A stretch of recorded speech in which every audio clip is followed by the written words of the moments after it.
The program will begin in a few minutes. Before we start, here are a few important reminders. Enter the Zoom meeting 10 minutes before 2 p.m. Please follow this naming format. Your first name, your last name, and then your preferred pronouns. Upon entry to the meeting, have your microphones muted unless advised otherwise. It is highly encouraged for you to have your cameras on during the webinar, especially if your internet connection, and only turn on your mic if you are permitted to do so, or if you have any questions. However, it is advised to reserve these questions for the open forum, which will take place later after both talks. And when you turn on your mic, be mindful of background noises and always make sure everyone can hear you clearly. And upon asking a question to the speaker, introduce your name first and then state your question. Stay focused during the webinar to ensure that you do not miss out on anything, especially when the time comes where you are potentially asked to participate. Leave the meeting at the appropriate time. If you must leave early, send a private message to any of the organization's members or the hosts if you can. And lastly, feel free to take photos, screenshots, and Instagram or Facebook stories of the talks and share them on your social media accounts. Don't forget to tag us and use the hashtags #DayMorena Mestizo, #MySkinIsIn, #ColorConversation, and #DayLightedWithMyColor so that we'll be able to repost them. And finally, we would also like to encourage everyone to use the virtual background that was sent to your emails a few days ago. While we wait, here are a few things about Eurasian Youth Iloilo City for those who might be interested and curious about our organization. As an organization, we aim to empower the youth to embrace their culture and use their voices in fighting for change in the community, to help in raising awareness on the current social, political, and environmental issues, both in our country and around the world, to serve as a platform for the youth here in our city to share their personal thoughts, opinions, experiences, and connect them with other youth who share the same sentiments, to highlight the situation of the oppressed, especially of those here in our country. Furthermore, we also aim to build a bigger community of people who are socially aware, empathetic, and willing to help, to encourage the youth to use their voices and push for more change, and to aim for representation for people in different communities.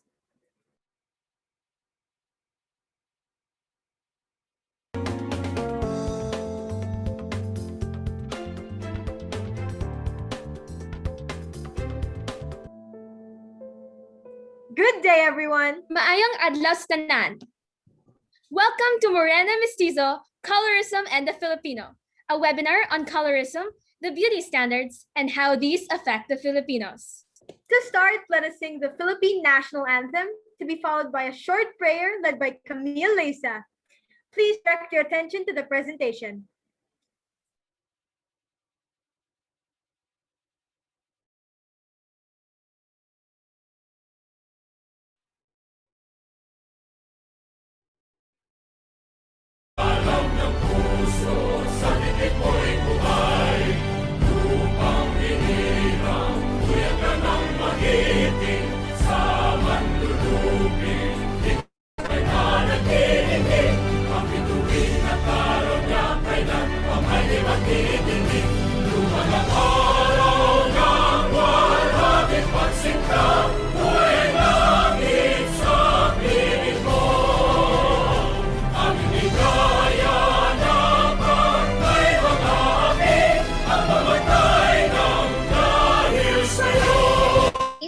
Sign of the cross if your faith requires you to do so, to share our thoughts, ideas, and opinions, and to cultivate an environment for learning and growth.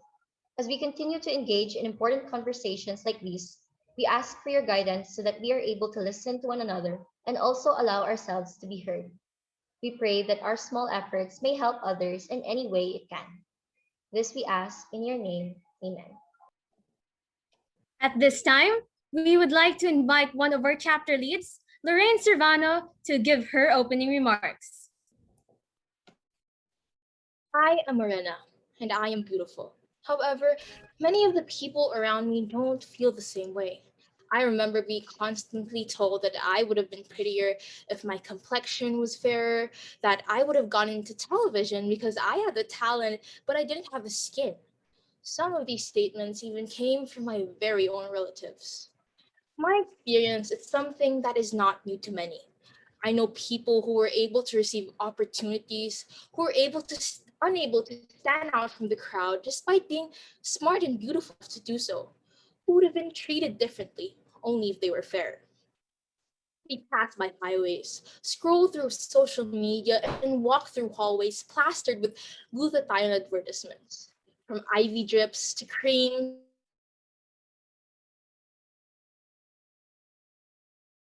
pills, with something so big, so easily out in the open, watered the seed of insecurity and hatred within me. Something that cannot so easily be uprooted in my thoughts, as its roots have crawled even to the depths of my being.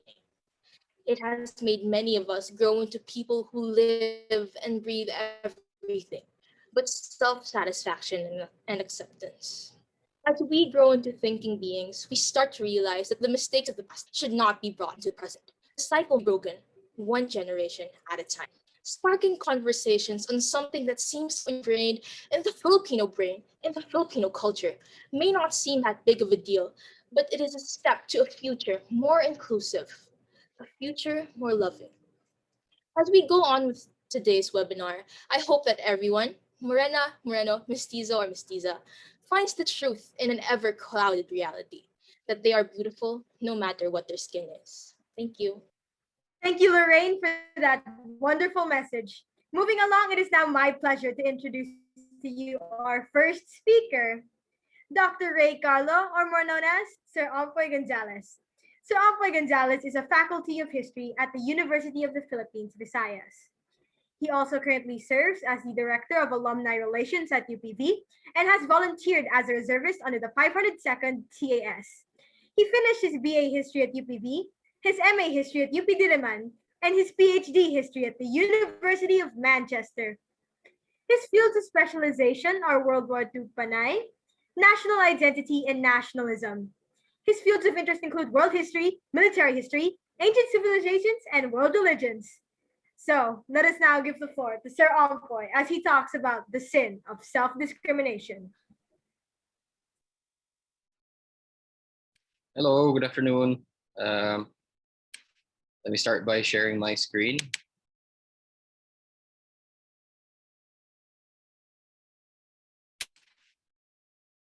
All right, hope you guys are all doing okay. Can you give me a thumbs up if you can see my screen? Okay, cool, thank you. All right, so I'm here to talk about the sin of self-discrimination.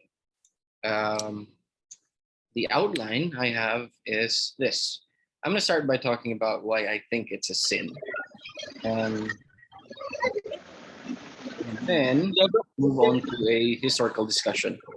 Kind of like a background, a historical background as to the subject of race and color. And then I'd like to talk about my personal experiences, especially the ones that have to do with race and color. And lastly, let's talk about why it's a sin. Well, first of all, it's not politically correct. Any form of prejudice or discrimination, it's just mean. And if you go by any religious ethic, any philosophical ethic, none of them will actually tell you to be a mean person to anyone. Another is that those kinds of views, the idea of discrimination or self-discrimination reinforces antiquated colonial views. These are systems that were in place when we were still a colony of empires. And so if we subscribe to them, we actually reinforce these very old views. And in relation to that second one is this, the idea that self-discrimination actually subordinates the self. I mean, it's bad enough if you discriminate against someone, but if you discriminate against yourself, it's kind of like you're putting yourself down, and it goes against some basic principles. What is worse than trying to injure someone is injuring yourself. Okay, so let me go to the historical background. Now, I am someone who studies classical civilizations, the antiquities, or ancient civilizations as you would know them. And if you are familiar with ancient Egypt, you will probably have an idea about exactly how old they are. To illustrate, if you're familiar with the famous Cleopatra, can you give me a thumbs up if you know Cleopatra? Philopator, okay. That Cleopatra, okay. So Cleopatra actually is much, much closer to our lifetimes than she is to the construction of the pyramids. That's how old ancient Egypt is.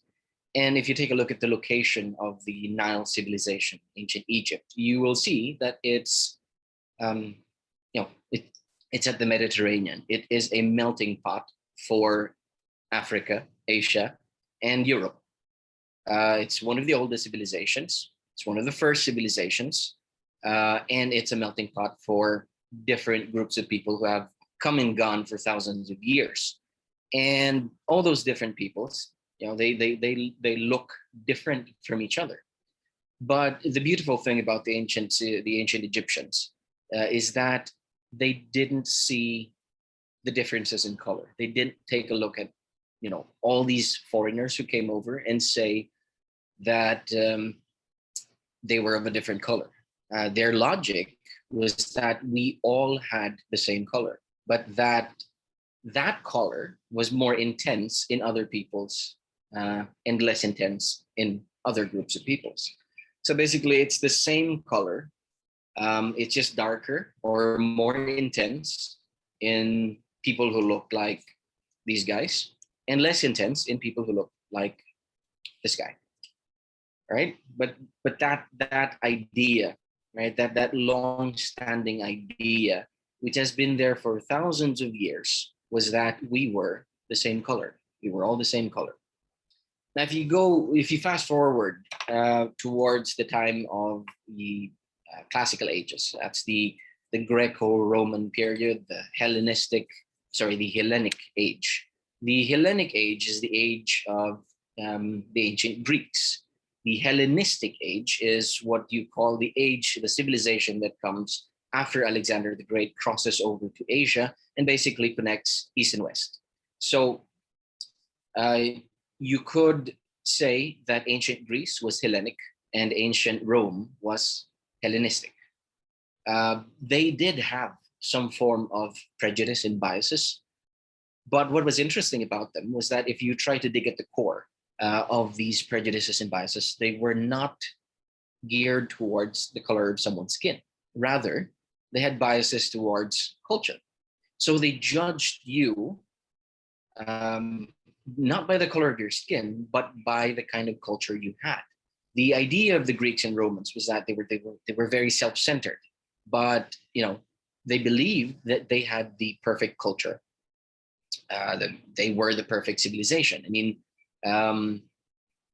think of it in the way that people today are also very, very self-centered. They think that the world revolves around them, and so the ancient Greeks and the ancient Romans also believed the same, but they would judge you based on how Greek or Roman they believed you were, not necessarily on how black or white you were. Right? You fast forward again to about 1,000 years, 1,500 years, and you'll get to what you call the Age of Discovery. Now, the Age of Discovery is particularly interesting because this is where the old and the new converge. Now, you could easily say that the old world, that's the world of Asia and Europe. So the old world is the older, more antiquated one, and the Americas is the new world.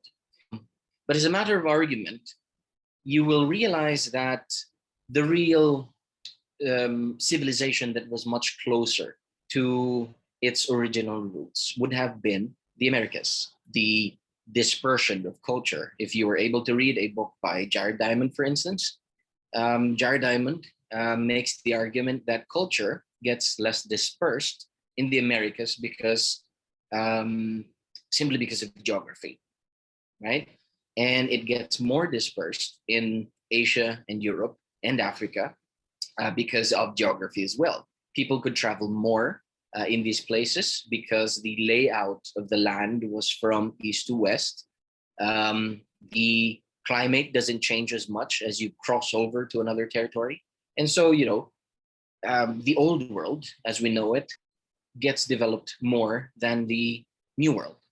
So, in effect, what I'm trying to say is that it seems that the reality is that the old world is really the new world.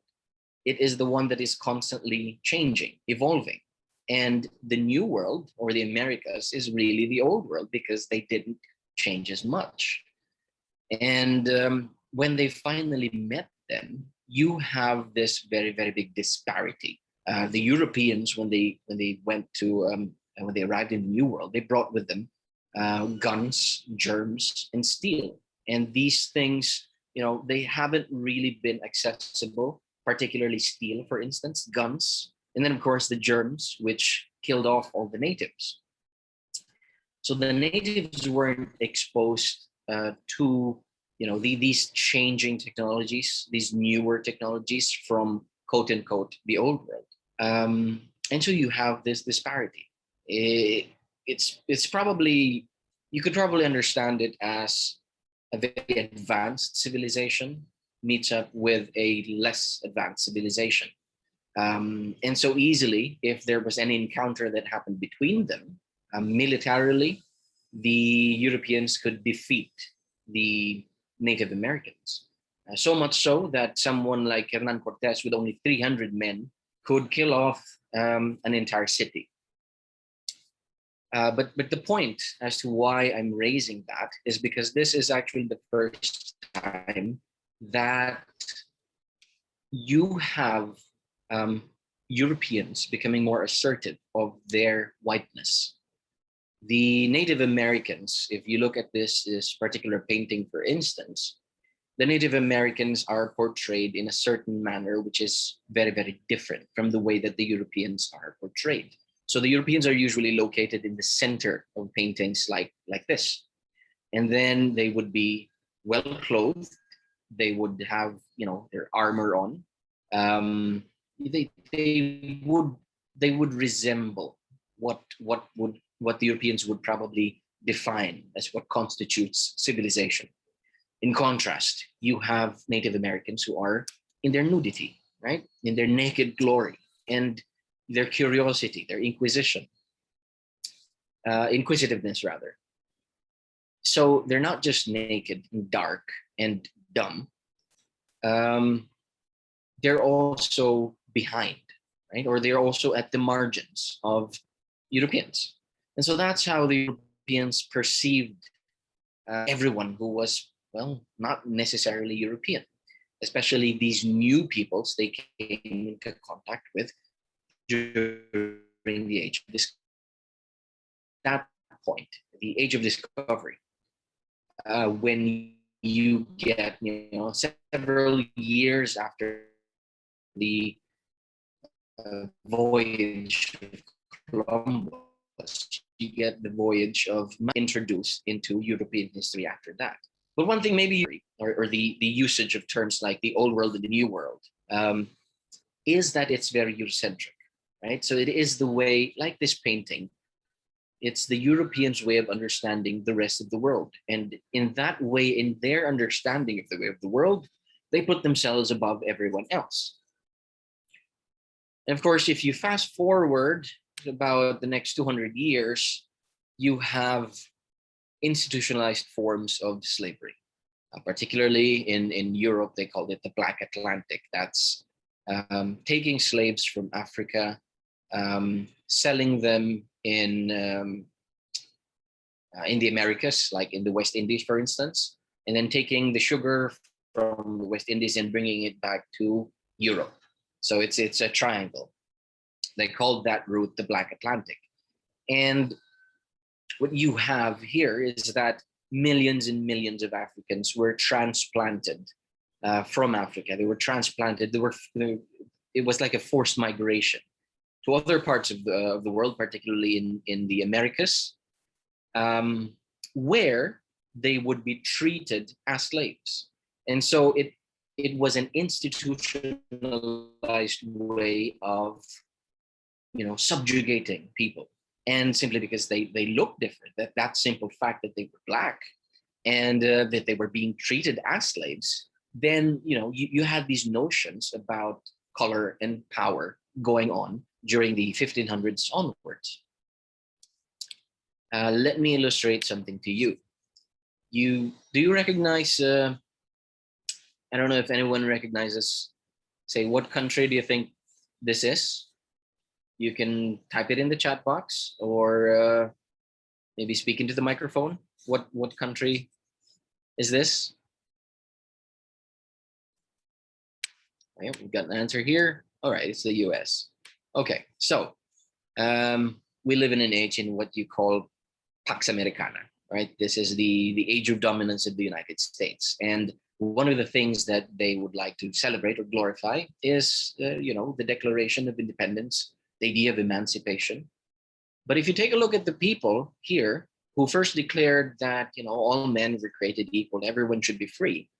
Well, most of them actually owned slaves, right? Most of them actually owned slaves. So in principle, they were saying the same things, but in practice, they weren't really doing it.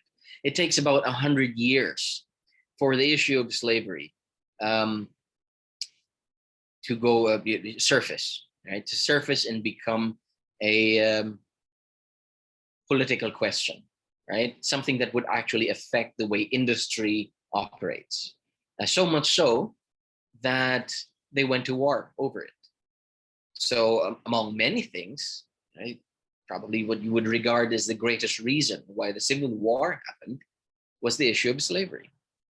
And then it takes about another 100 years before people who were of color were given their basic rights. So if you know the story of Martin Luther King, the civil rights movement, you probably heard of things like Black people weren't allowed to use the same toilet, use the same drinking fountain.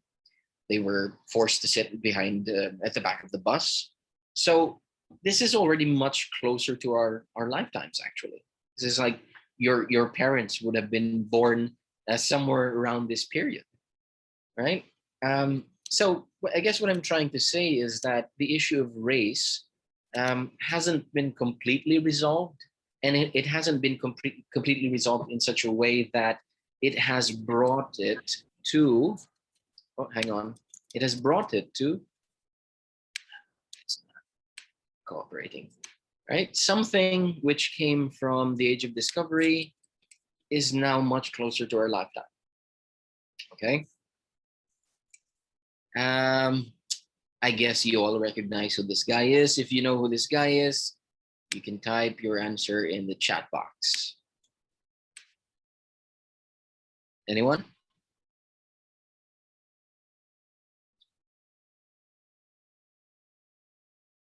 Going once? Oh, there you go. There you go. We got a couple of answers there. That is indeed Charles Darwin. So Charles Darwin is particularly noted. He's a naturalist. He's a biologist. He's a naturalist. And well, the naturalists study the natural sciences, something about the natural order of the world. And one of the things that he argued was the subject of natural selection. So long story short, in a nutshell, the principle of natural selection is that species evolve because they adapt to the environment. They change as they adapt to the changing environment, right? So, the whole idea about us coming from or breaking off from our, ape brethren, it's actually a very microscopic view of natural selection. The real idea, the real principle of natural selection is that everything you see, every living being, every living thing that you see is the way it looks like because it has adapted to the challenges of its environment. Everything from flies to apes to people. Okay, so let me introduce this new argument, well, relatively new argument about the idea of race, the idea of racism. And it simply argues that racism is not a product of race, but rather that race is a product of racism. In other words, the category is there because racism exists. You can probably think of it this way. Ghosts exist not because they're real, let me rephrase that. People believe in ghosts not because ghosts are real. Ghosts exist because people believe in them, right? So yeah, you can connect it. If that made sense to you, you can connect it here. Race, the category, is actually a product of the practice of racism. If we had stuck to the way the ancient Egyptians viewed the world, then probably race wouldn't even be a thing. Let me shift the focus of the world from the European perspective to a much closer lens, particularly around about the time that On the Origin of Species was written. So in the Philippines, you will know that in the 19th century, we were a colony of Spain, right? We were a colony of Spain. We were a subjugated population. We were a subject populace. So there is that idea that they were here because they saw us as a means of making themselves rich, right? So that's the basic premise of the Spanish colonial venture. And they had ways of categorizing where people belonged. So one of the first of those was social categories, kind of like arranging us in a certain order, in a certain caste, to make sense of where people should belong. At the very top of that food chain, you find what you call the peninsulares. The peninsulares, or the peninsulars, are called as such because these were the Spaniards who were born in the Iberian Peninsula. These were the Spaniards who came directly from Spain and migrated to the Philippines. So the Iberian Peninsula, therefore peninsulares. They were the most powerful of all the Spaniards. So when you think of the word Spaniards, when you're referring to Philippine history, it's actually a bit more complicated because the peninsulars were actually just one of the types of Spaniards you would find in the Philippines. In fact, when you use the word Castilla, it's not exactly accurate because a lot of the Spaniards didn't come from Castile. Many of them came from Leon. Many of them came from the Catalan area. Many of them were Basques. But somehow we all collectively called them Castile, right? But they didn't all come from there. In fact, when you look at the main setting, you will find that there were many Spaniards who were born here. You could probably use the word Creoles to refer to them. And these Creoles are, they are the colonials, right? So they are the Spaniards who were born and raised here. They understood themselves to be Spaniards, but subjugated socially by the Peninsulares. They were Spaniards, but they weren't good enough to be Spaniards born in Spain.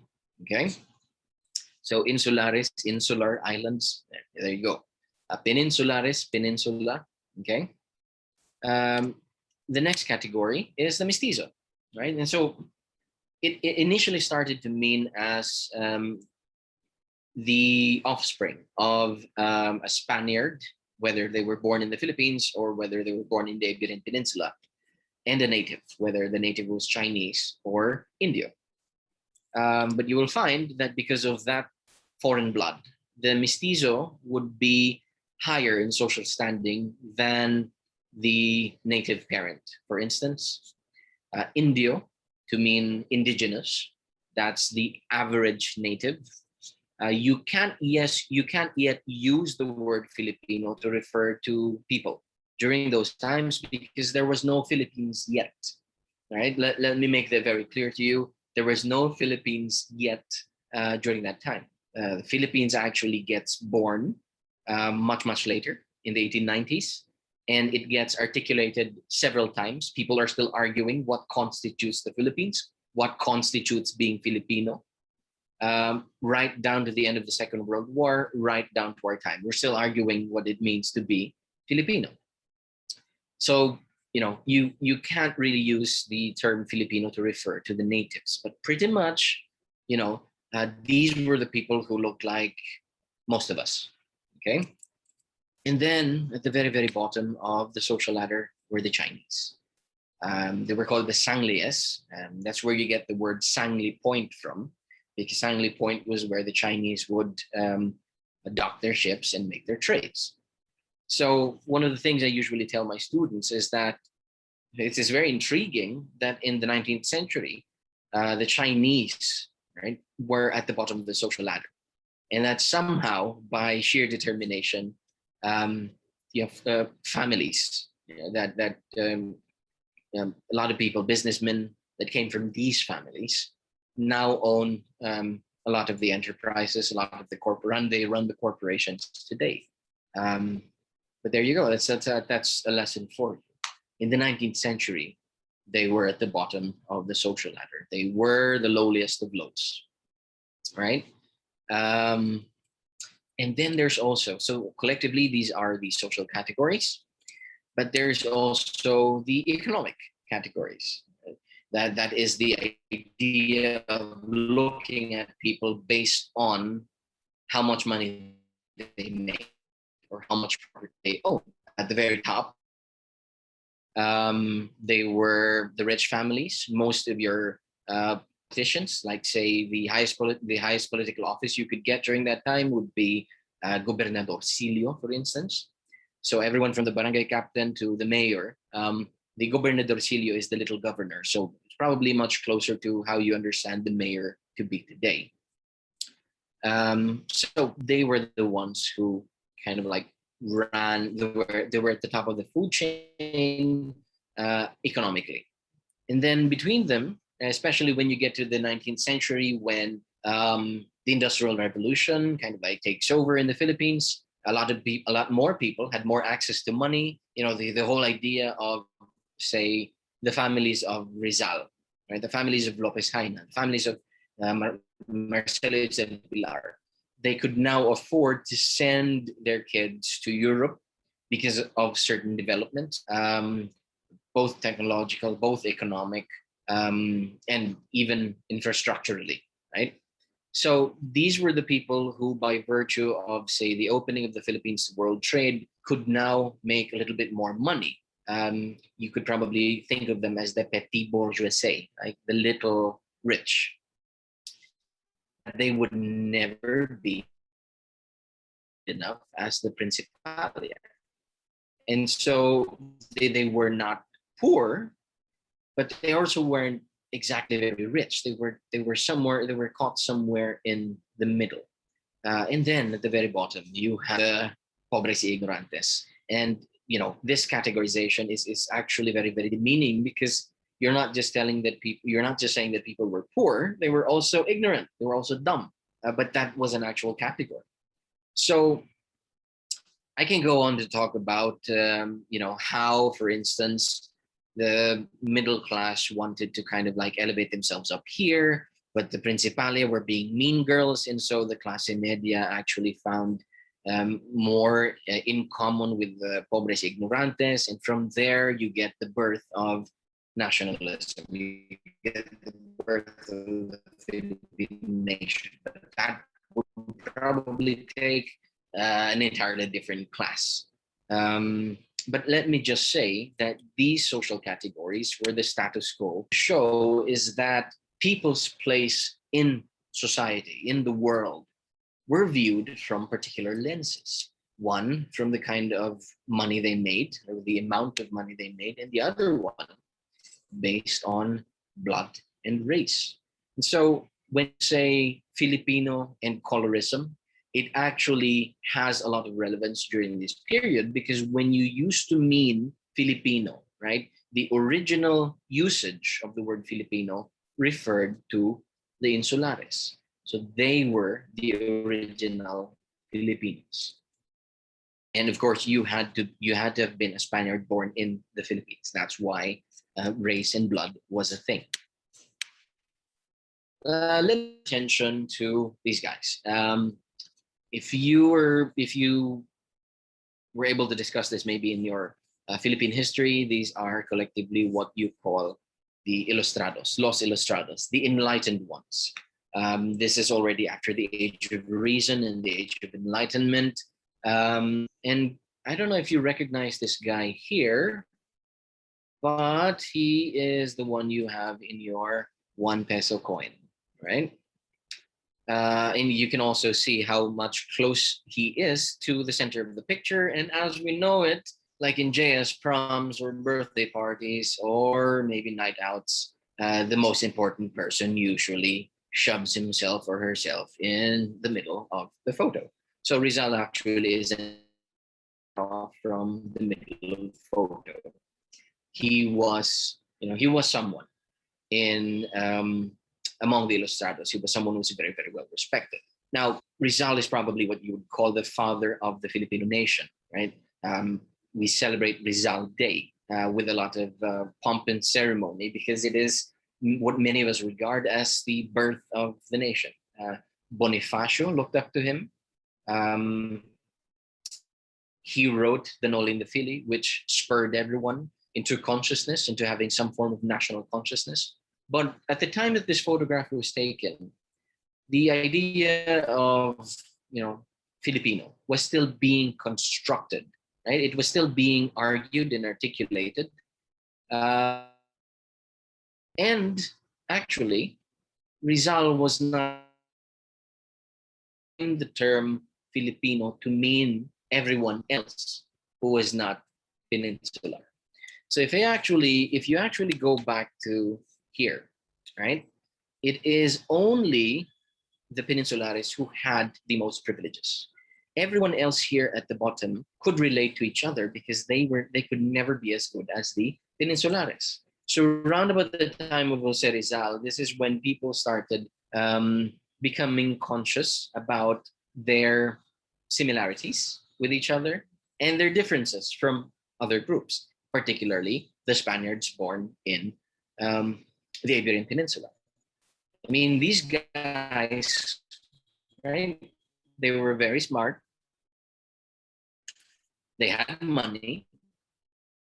They were very articulate. They dressed well. They looked like they shaved, and they looked like they took regular baths. Someone who just happened to have been born in Spain by sheer circumstance. That's when they started articulating the concept of being Filipino.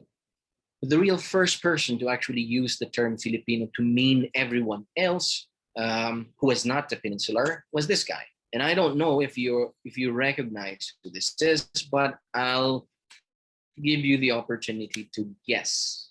So if you can type your answers in the chat box. The first person who actually signed the document saying Los Filipinos, right? Signed the document with Los Filipinos to mean this, guys.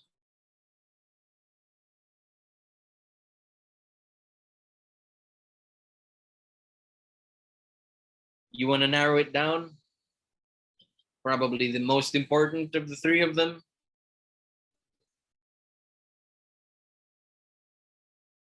All right, that is indeed Joe Burgos. Okay, so Joe Burgos, first person to actually use the term Filipinos to mean everyone who was not the peninsular.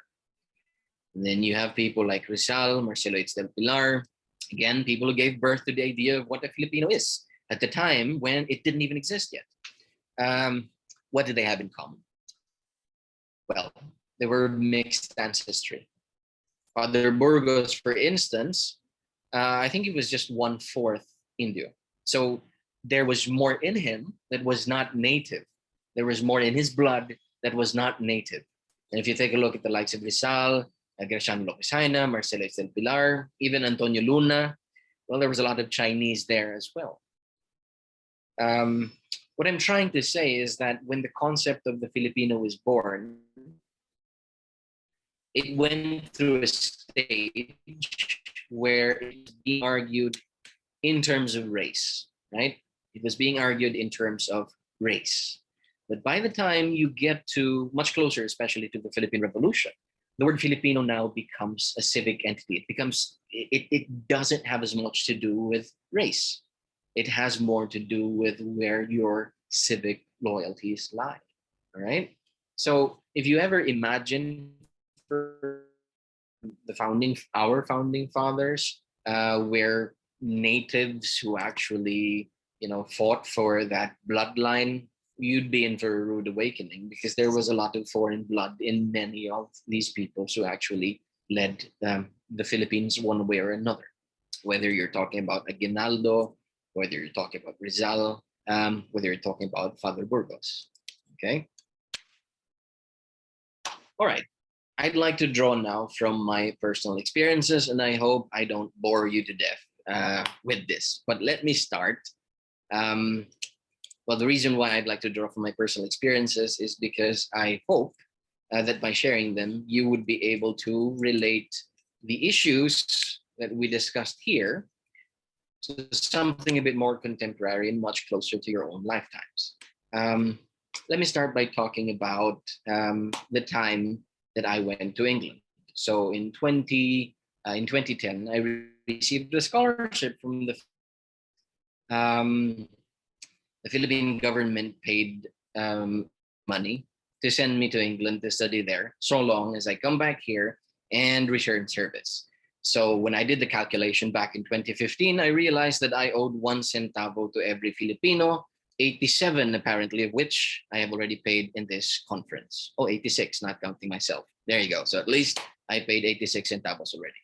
But this is the view from my school. Now, this is the route I would take. This is Oxford Road in Manchester, and I would be walking back home down this road. And one of the things that my friends told me when they found out I was given this opportunity, this privilege to be able to go and study in a foreign country, they said, "You know what, dude, you are going to be the hottest guy when you get there. You're going to be the most exotic guy when you get there. The white girls are gonna go crazy over you." I kind of believed them at the start. It happened. Why? Because as I was walking down this road, everyone was exotic. The real minority were the white people, right? So the real exotic people in the urban setting in a place like Manchester were the native inhabitants. There were so many foreigners there. They all looked like they came from somewhere else. They were Asians, they were Africans, wherever they came from. But certainly I was not exotic. All right. Let me go over to the second experience where I actually became the exotic boyfriend. It's a bit of a funny story. You see, Manchester has the largest gay village. And well, it's not an actual village where gay people live. They call it the gay village because it's where all the bars and the nightclubs, they were clubs for like drag clubs or concentration of all these nightclubs. But it's also on the way to school. You see this road here. You see a canal. Actually, that's a canal locks. It's canal locks here at the bottom, and this is where we would walk on our way to school. This particular road is called Canal Street, but gay people, they were very, very naughty. They scratched the C and the S and left it in a certain way. Pass through here when we would, well, it's one of the routes we'd pass through when we would go to school, it's a shorter route. And one day I was there with a good friend of mine. His name is Alex. He's not gay. He's actually a married man. But before 2015, when I was still studying in Manchester, and so I did pretty much look very different from the average Asian guy. And as Alex and I were walking, we're talking, and then suddenly he puts his head on my shoulder and he holds my hand. And I started wondering, why the devil he would do that? But I pretty much played along. I thought he was just, being naughty or something. I was really a bit disturbed, actually. And then when we got past the gay village, he casually let go of my hand. And I asked him, what was that for? And he pretty much said, oh, I was just making all the gay guys in one of the bars that we passed through. There was a bunch of gay men there standing, ogling at us apparently because they thought that I was Alex's exotic boyfriend. So apparently that was the only way you could get away with being exotic in an urban setting like Manchester. All kidding aside, though, the only time I ever experienced where I felt really different from other people was when I was already graduating, and my now sister-in-law gave me a gift, and the gift was that I was able to visit a historical place called Vindolanda. Vindolanda is an active archaeological site. It's a place where you find an fort. It's not a very touristy place, complete nerd or geek like me, but it's in the more rural part of England. So when I went there, that was actually the first time that I experienced what it did feel like to be exotic, because you're so away from the urban centers. Most of you were the only foreigner around, and so that's when I started to feel like the stuff that my friends said to me about being the guy that the other girls were checking out. That was the only place that I ever did feel that. It was a good experience. I kind of enjoyed it, and it also kind of disturbed my girlfriend back then, who was also with us in the trip. But okay, let me move on to my point next about exoticism and about looking different. See, this is the thing, right? What you see before you is Primark. It's a place where you buy clothes and all the other stuff that you would usually buy, bags, that kind of like Gaisano maybe, or the the SM supermarket or something like that. But Primark, it's particularly known for being the place where if you didn't have any money, it's where you buy stuff from. So a couple of years I saw someone, saw a Filipino, on YouTube talk about Primark as if it was kind of like this really fancy place, and you bought a bag from Primark. You were gonna be with the in crowd. She was talking as if it was she had like a Louis Vuitton or something like that. But no, if you have the context, Primark is actually where you went to if you were poor, right? So this is the place I would usually buy all my stuff from because it's what I could afford. Contrary to what a lot of people thought, I was not making money off England. That's the idea. When you're a Filipino and you're in a foreign place, you're making loads of money. Actually, because I was there as a student. And one of the things I noted in particular were the advertisements, one of which is something that you will find here. Now, I was, how do you say this? It caught my attention. The advertisements caught my attention because, advertisements of fashion advertisements, people wearing clothes, people displaying bags, showing off their shoes, stuff like that. Because what you will see actually is that when you get to a place like, say, England, it is not the white people that they're celebrating. It is actually kind of like, you could probably think of them as token minorities, except that they weren't token. They were all over the place. So the models that you would find there were not necessarily white. I would say 9 out of 10 of the advertisements I would find there, if it didn't look like a guy from Morocco, it probably looked like a model from India or maybe from Jamaica, something like that. The point as to why I'm talking about all these things, all these experiences about exoticism and race, was simply because that when I went to England, I thought that they were going to think of me as the foreigner. They were going to look at me and judge me in a certain way, that everyone was going to be so conscious about race. By the time I got back home, what I realized was that I was actually the one who had race on my mind constantly, right? It was actually me who had the biases. When people were being mean to me, I perceived it as that they were being mean to me because I was an Asian. I never imagined that they were being mean because mean people, right? So it was actually me, in other words, who had that consciousness about race. Okay, I was the one with the biases. When I got over that, when I cleared that up in my head, I ended up here in the Philippines, and well, I got married. So all right. So the thing is, however, is that this is the Philippines, and in the Philippines, she's the foreigner. She's white, and I thought that I had already gotten away from the whole experience about race and all that from really worried about race in England. I thought I'd gotten over it. I was so surprised to find out that it was more real in the Philippines than it was in an actual foreign country where I, where I was of a different race.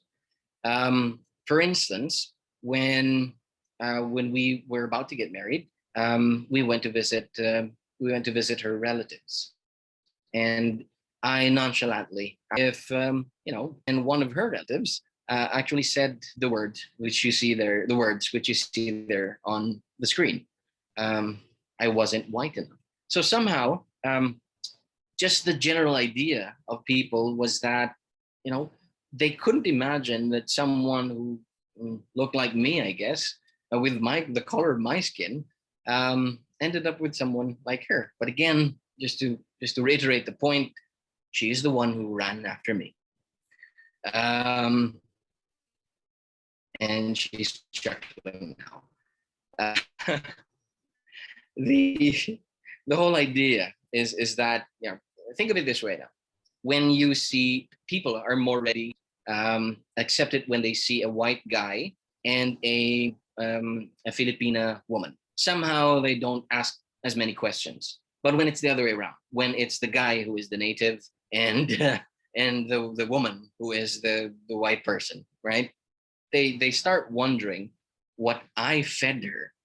Again, when the reality of the situation was that she was the one who laced my drinks with gayuma, right? So there I was, a rude awakening. The same fears I had were now here in the Philippines, in my reality. Now, here's a guy, the guy that you see there, a really good friend of ours. His name is Lee, and he's as gay as they come, all right? We asked him to come, then he didn't want to leave. He fell in love with Iloilo, and he didn't want to leave. And he's one of the closest friends of my wife. And thing is that when we hang out, say as a group, there's this thing I do. I behave more like a German Shepherd when I'm in a group. I'm not comfortable with leading from the front or standing from the front, walking in the front. I feel a little bit more comfortable when I can see everyone else. So I usually hang at the back. And when that happens, it is Lee and my wife who are in the front. And they keep getting mistaken as the time when we went to Gigantes Island, I think it was. So we went to Gigantes Island. None of the tour guides would actually believe that I was the husband of the white girl. They thought that the white girl and the white guy, right, was the married couple. What they didn't realize was that the white guy actually had a crush on them. Uh, there you go. So I thought you were the driver was what one of the tour guides actually told me. Don't worry, no harm done. He's actually now a good friend of mine. But there you go again. In my reality, I was not good enough to be married to someone who looked like her because people already have these categories they make up in their heads about how the world should be ordered. Let me probably share siguro. Really funny story, at least I think it's funny. I don't know if it was particularly politically correct, but when we go out on dates, my wife likes to dress up, and I only have two kinds of dresses. I either dress up in formal wear, like for formal gatherings, so with a barong suit like that, or I dress up like I'm about to go to a Razorback or a Wolfgang concert. That's the only two fashion senses I have. In this particular time, I was wearing flip flops with jeans, and I looked like I was the driver, and we were walking in a tria. And my wife was, she had this very nice dress on, and we were walking. I was next to her, and she grabbed my hand. As couples often do, she would just grab my hand and hold on to it like a normal couple. When suddenly I removed it from her very abruptly, and then I yelled out in Hiligaynon, "Ma'am, please don't. Sir might see us." Right? So I actually pretended like I was indeed the driver, and I yelled out, much to the scandal, the surprise of everyone who was there. And I swear to you, the number of stares that we got from that, I couldn't even count. But it just felt so good that I actually made fun of something that I wasn't very comfortable with. I mean, the whole race idea.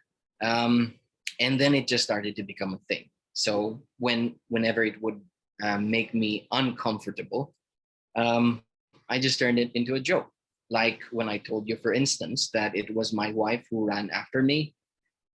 It's not exactly true, obviously. I was the one who ran after her. But every time it made me feel uncomfortable that people were judging me, I try to be a step ahead of them and just say it in a very joking manner that it is in fact she who ran after me. Just to try and diffuse the situation and to make light of the situation. But that is the reality. Everywhere I go, I get judged by the color of my skin vis-a-vis the color of my wife's skin. I stop becoming, say, a university professor, and they start to make things up in their heads about, they start to rationalize, I guess, what kind of person I am. And most of the times, I'm the driver. But I will tell you this, I did at least once use it to our advantage. We were paying electricity bill, and the line was just impossible, right? The queue was impossible. It was so long. So, well, I did something very naughty. I'm not quite sure many of you would agree. I know. Consider me chastised, but I asked my wife to go to the counter and speak with a British accent. So she went to the counter to make an inquiry, spoke in British accent. Lo and behold, they served her privately. I mean, personally, they put her in front of the queue. She had her own personal assistant. And, instead of we were going to be here all day, we spent the rest of the afternoon going out on a date. So I am guilty. But there you go. Even something as crazy and naughty as this shows you that and illustrates the idea that people have certain ways of behaving towards foreigners. And the funny thing about this is that there's the right kind of foreigner. There's the right kind of mestiza, for instance, and there's the wrong kind of mestiza or mestizo. I also have Chinese in my blood, but I didn't get the fair skin. I didn't get all of that. And so I could be categorized in the social imaginarium as belonging to the wrong kind of mestizo. But you have that. That is the reality. And I was able to realize that in the many experiences I had with, well, since I actually got married, it's become more pronounced, so to speak. All right, I hope I didn't bore you with all of those stories. What can we do about it? Here are my propositions for you. First is you make yourself aware. See, here's the thing. Sometimes you don't realize, when it's there. You don't realize when you're being bullied in the same way that you don't necessarily realize when you're actually sick. You don't realize that, this whole notion is there. You might go about your daily life without actually realizing that either you are the victim or you are the one doing it. So making yourself aware of it is kind of like the first step. The second one is you make others aware of it. And, this is what's wonderful about what your Asian youth is doing. Is just, and so my contribution to that is particularly sharing to you my own experiences, which are so far-fetched from, say, talking about peninsulares, insulares. When you talk about those things in school, it is not as relatable when I talk to my students about, say, this is what my mother-in-law's sister said to me, that I wasn't white enough. That kind of like becomes more relatable. Of course, you don't have to be very rude about the way that you make others aware. You can be constructive about it. And then my way of doing it is that I turn it into a kind of joke. So, try to find your own formula about how you go about doing this. The next one is that you should understand if you have your own biases, right? I didn't realize that I had my own biases until something like 2015. I was already in my 30s, right? You guys probably 16, 17, 18, right? You only see the world from a certain perspective yet. And so, you still have a lot more to see. And I didn't realize that I still had more to learn, much to learn, even when I was 30. So, it gives you the idea that as you grow older, you actually have a lot more to learn. So the more that you understand your own self, the more that you know how to address the issue, right? And here's the final thing. It's probably what I think is the best advice I can give. You might reach a certain point in your life when you stop looking at people in terms of categories. You stop looking at your classmates as being cheerleaders, jocks, goths, nerds. You stop looking at people in terms of the economic class that they belong to. You stop looking at people in terms of being, whether they're left, right, center, DDS, Dilawan, whatever it is. You stop looking at that and you start looking at a person's soul. You start looking at the story of the person. And once you find that, once you realize that, you have to have your own journey. You have to keep meeting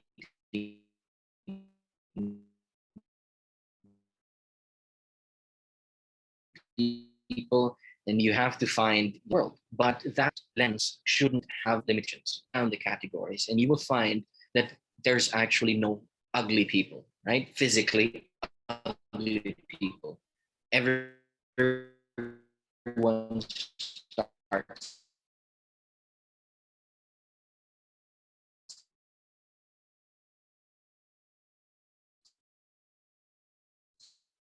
to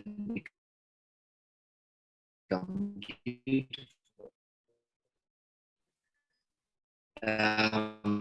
The stories that people have, stories that you or society have built or have made. Okay, so my 2 points of conclusion are this. First of all, there's no such thing as a Filipino. To you when I told you about Burgos and Rizal And when you get to the present, when the world becomes a global village, everyone has a little bit of Asian, everyone has a little bit of African, everyone has a little bit of Spaniard in them. You can never find that one Filipino race, that the progenitor race. You wouldn't find it. In fact, the whole idea of being Filipino, it's a construct. And so when you start looking at people and you realize that there's no such thing as a Filipino race, you've already broken one barrier. Okay. The next one is I'd like you to go back to the principle of natural selection. So the principle of natural selection states that species look the way they do because they are the most perfect for the environmental conditions that they find themselves in. Then all you need to do is realize that you look the way you do because you are in your perfect form for the environment which you find yourself in. So no one is ugly. Everyone is perfect. I think on that note, I'd like to thank you for listening, and I'd like to turn over the microphone to our host.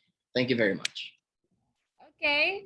Thank you, sir, for that enlightening and fascinating talk.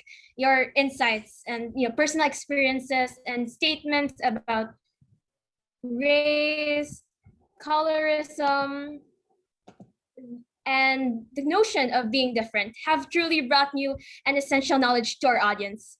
To show our sincere gratitude, we present you with the Certificate of Appreciation. The certificate reads, Certificate of Appreciation is awarded to Ray Carlo Gonzalez for imparting his valuable insights and inspirations as a guest speaker during the Morena, Mestizo, Colorism, and the Filipino webinar hosted by Dear Asian Youth Iloilo City, given this 31st day of July 2021, signed by our code chapter leads, Althea Lorraine Jules D. Cervano and Lian Clarice M. Lasanias.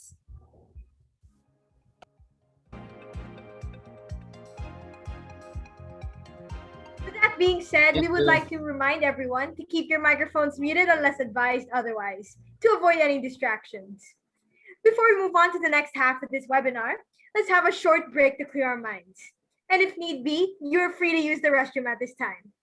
To those who are still here, we've prepared a short activity to keep everyone entertained. Okay, for this short activity, you may type in a short affirmation following the presented format. It can be anything you want. Like, for example, I am extremely gorgeous. Or I am the prettiest, most attractive, most intelligent person in the world. Well, to those who just want to chill and relax for a bit, sit back and enjoy Dear Asian Youth Iloilo City's amazing music selection.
with a good scent complete.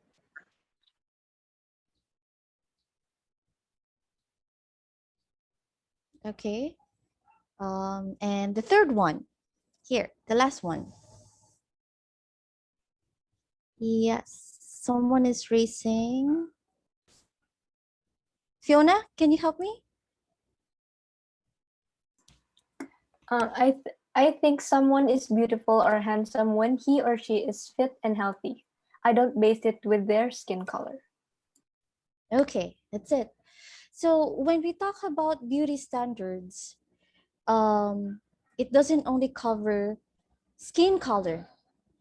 And some would say that beauty is in the eyes of the beholder.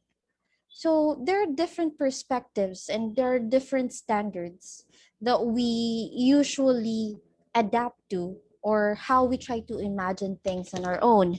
So we might be wondering and asking ourselves, who sets the standards when it comes to beauty? And when it is imposed in society, who gets the benefit? Who gets um, more advantage to it? So if we go back to history, we might be able to see how it changes over time. Like during the antebellum period, and they would like to perceive beauty, or let's say someone who is frail, pale, willowy woman. That's how beautiful it is in society before. After the Civil War, women who are voluptuous or sexy are considered to be beautiful. In the 1890s, tall and athletic women are in style. 1910s, small, boyish women are preferred in society. 1920s, flappers are in vogue. 1930s to 50s, the shift goes back to sexy women or voluptuous women. And going to 1960s, Black women were considered to be beautiful. But at the present time, how do we perceive someone who is beautiful or handsome? I would like to hear from you. When can we say that someone is really beautiful or handsome?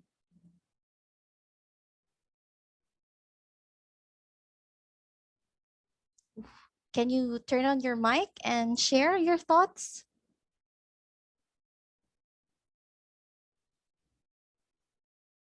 Hmm? Julia, would you like to give your thoughts? For me, I think it would be when they're kind enough. They're kind Okay. yeah. You're more on the personality. What else? Let's try to be more interactive. How about Raphael? He seems very engaged to what I'm saying. Can you give your idea or your thoughts about it? When can you say that someone is really beautiful or handsome? I think, ma'am, if he or she is proud of what he or she represents based on their not based on other personality, on other Okay. preference or norms that are present in the contemporary society. Okay. Um, right now, people would like to perceive beauty based on color. We can also try to identify economic status based on skin color, even on politics. We can give our judgments directly based on skin color. But this afternoon, I just don't want to focus on that specific area, but I want to go also on our physical attributes, how it affects our emotions, how it affects our mental health. That's very important right now. And how are we going to address these concerns, this problem, which we are facing right now? Okay.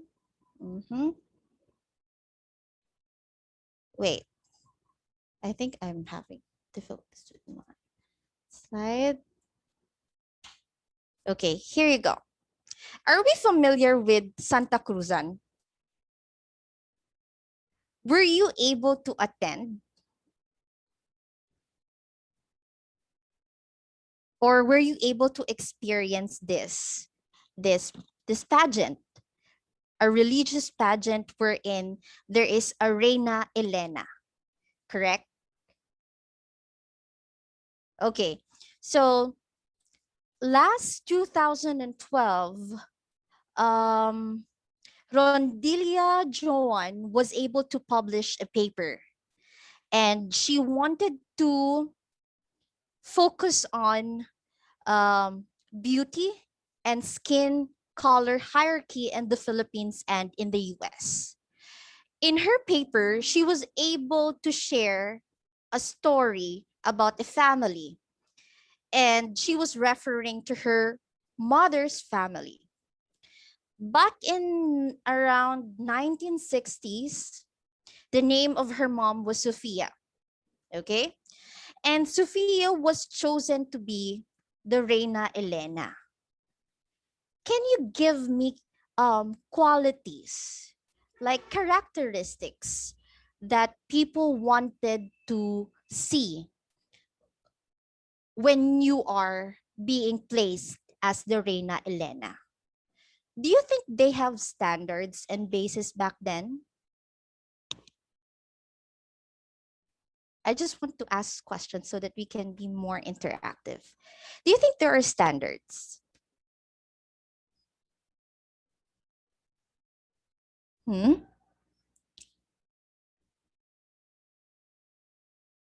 Do you think there are standards?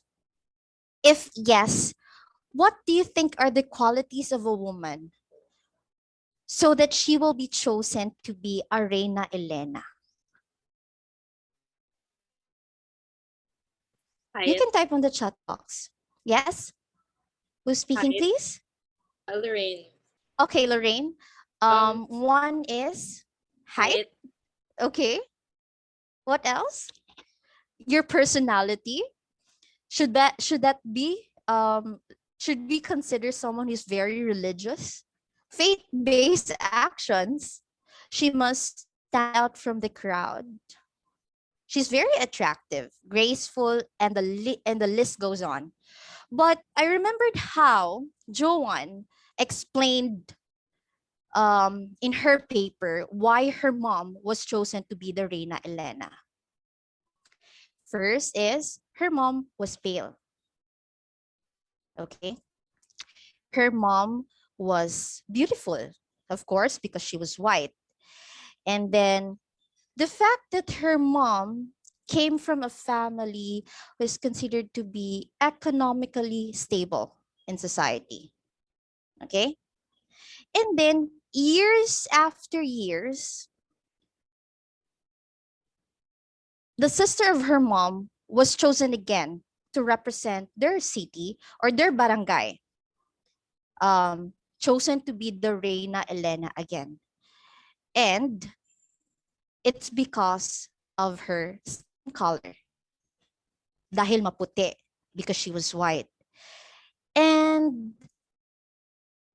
she asked her mom, how do you maintain this kind of standard, this physical appearance? Why is it that people are recommending her sisters, her mom, her family, her cousins, etc.? And one thing that her mom mentioned to her is that I have a beauty routine. And where did she get all of this beauty routine? Of course, from different platforms like what we have now, social media, advertisements, and etc. Okay? Here.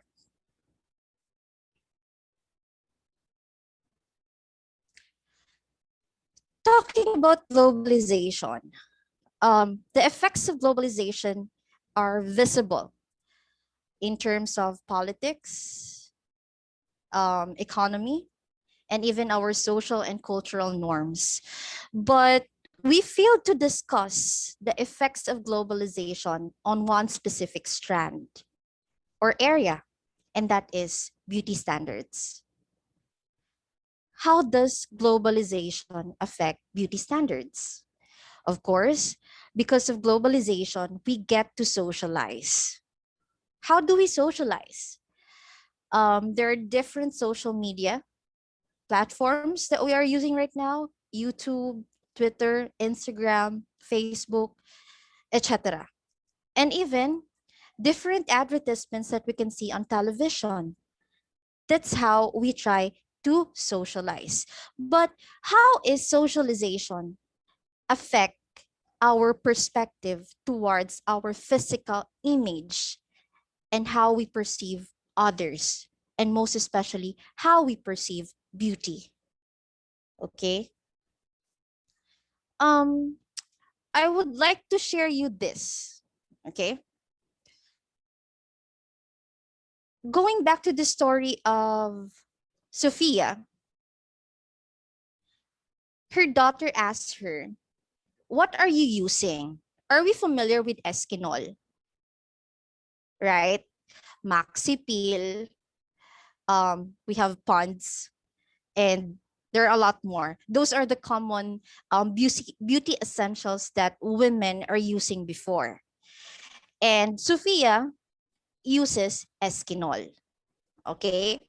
And what is the purpose of putting all of these things?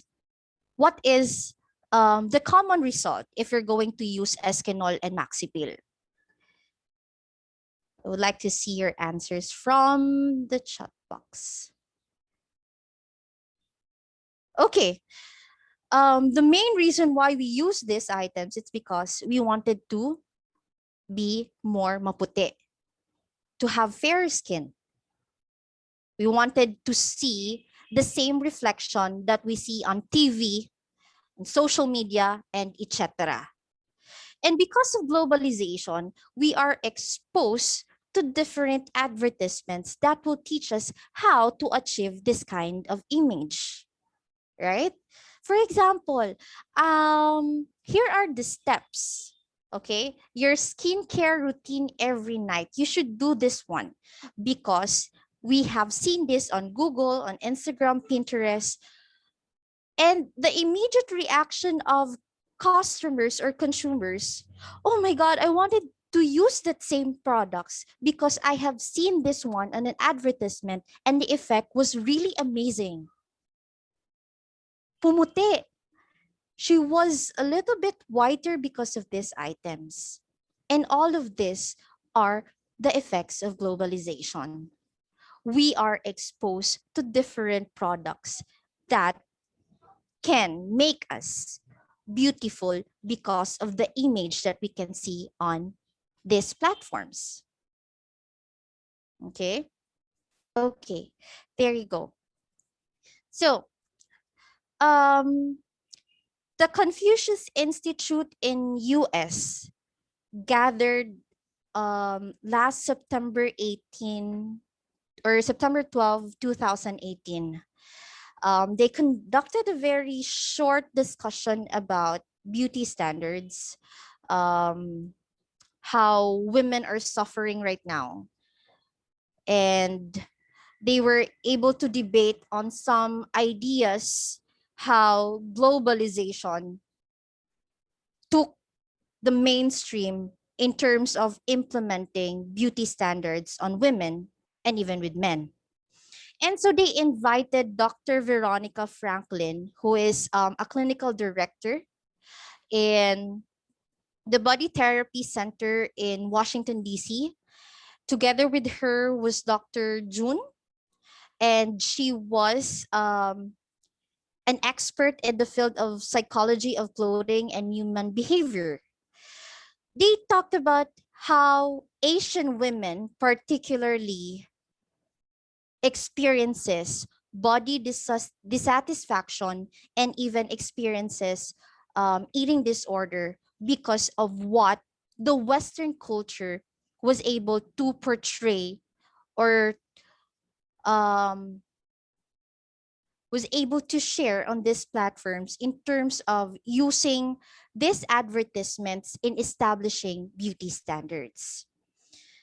So going back to this discussion, first, Dr. June and Dr. Veronica identified some points and concluded that Asian women experiences body dissatisfaction even if they are smaller and petite.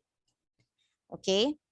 Second, the use of Western style visual representations and advertisements has negatively affected most especially China. And because of these advertisements, some are also using Asians to represent a certain product. Because China was highly affected with this, the influx of information, the consumption of cosmetics, even they tried surgery to improve their physical attributes and etc. It it arrived to a point that China ranked as number 2 when it comes to cosmetic consumption all over the world, next to US. And cases of body dissatisfaction and eating disorder increases as well. We might be wondering how globalization might be the main cause of these issues to certain countries all over the world. And Dr. June and Dr. Veronica would like to conclude that US and China are different cultures, but the products, the advertisements, and the information that they are receiving are the same. Meaning, because of globalization, we get to experience what the Western people are using and even consuming. That's why we became who we are right now in terms of product or cosmetic consumption. I would like to dwell more on my physical or my personal experiences. It started around when I was in grade 6. I was exposed to television. I was exposed to different medias back then. And usually, before the graduation arrives, or before our graduation day, my mom asked me, "What do you want for your graduation?" And I saw on TV that curly hair is on. Click. Mostly young women are having curly hair. Okay. So I told my mom, I wanted to have the same hair on my graduation day as a gift. Okay. Because I saw on TV. And then on that day, I didn't realize it didn't fit me well. You know, some women looks good in it, but I think that on my case, it didn't fit well. And it was a disaster because my classmates were laughing at me. Okay. And aside from that, I was really pale that time. When I was in nursery going to grade 6, my skin was really pale. And because of that, because I was pale, I was bullied. Okay. And they were telling me that um, I don't have enough blood. I look skinny. Um, you're ugly or what? But when I reached to a certain level when I was in elementary, Olay was something that was introduced again. Are you familiar with Olay? Okay. So my classmates were very fond of it, and they were sharing stories when their parents and their titas would give them Olay from US, and it makes skin more fairer and lighter. So because my lola would give us balikbayan boxes like in a year, she would share some of these products to us. And one time I brought this item at school, and everyone was so happy to see that item. And majority of the class were on my side. Like we're really friends because of that product. And we keep on using that at the early age, you know. We were in grade 6, we keep on using that so that our skin will get lighter and fairer, and that everyone would tell us that we are on trend, we look nice, we look prettier, and we look fairer. Until, until another, um, let's say, another thing or event became a favorite of everyone. Remember the Boys Over Flowers? Can you remember that? And so I tried to replicate the same image coming from these people. Look at my hair. I'm so sorry, but I'm sharing these pictures with you. Look at my hair. And then I'm trying to get that pa-cute image, and with that bangs and with that Chinese looking two ears, because everyone was a fan of it. And I was happy because my skin was fair. Okay? Everyone loves that one. Until I reached college. Okay. This time, side bangs is on. Okay? Aside from being white or maputi, nauso si side bangs. So I tried to do it again. Okay? I have seen several teenagers, classmates, or even people from television doing the same thing. Okay? Next, here comes the curly event, the curly period. Everyone was so excited to have their graduation pic. This time, I made it sure that I don't look the same Stephanie from my grade 6 graduation ceremony. Okay? I think I look a little bit more prettier compared to the first picture that I have shared with you. So I made sure that I look pretty with the makeup on, because another one, nude makeup was a favorite that time. And then after several months, Etude in Iloilo opened. Remember that store? I think it's closed already, right? You cannot see that on my face, I have a lot of pimples, acne, black spots, and everything, because I have seen again several advertisements and people coming to that store buying this Korean items or products because it will make you feel that you are part of the Korean community, or your skin will be the same as the Koreans. Okay? So I'm sharing to you how globalization also affected my mental and my emotional stability.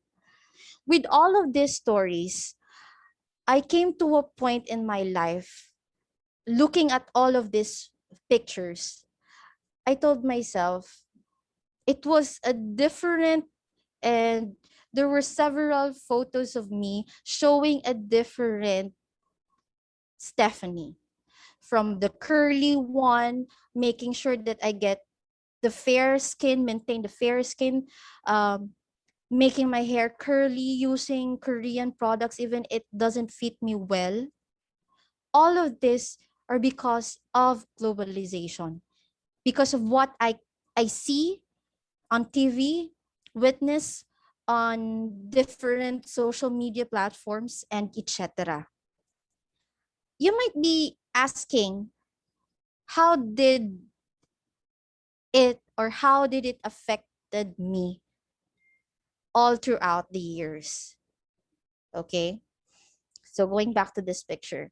Well, first, I was busy maintaining my physical appearance.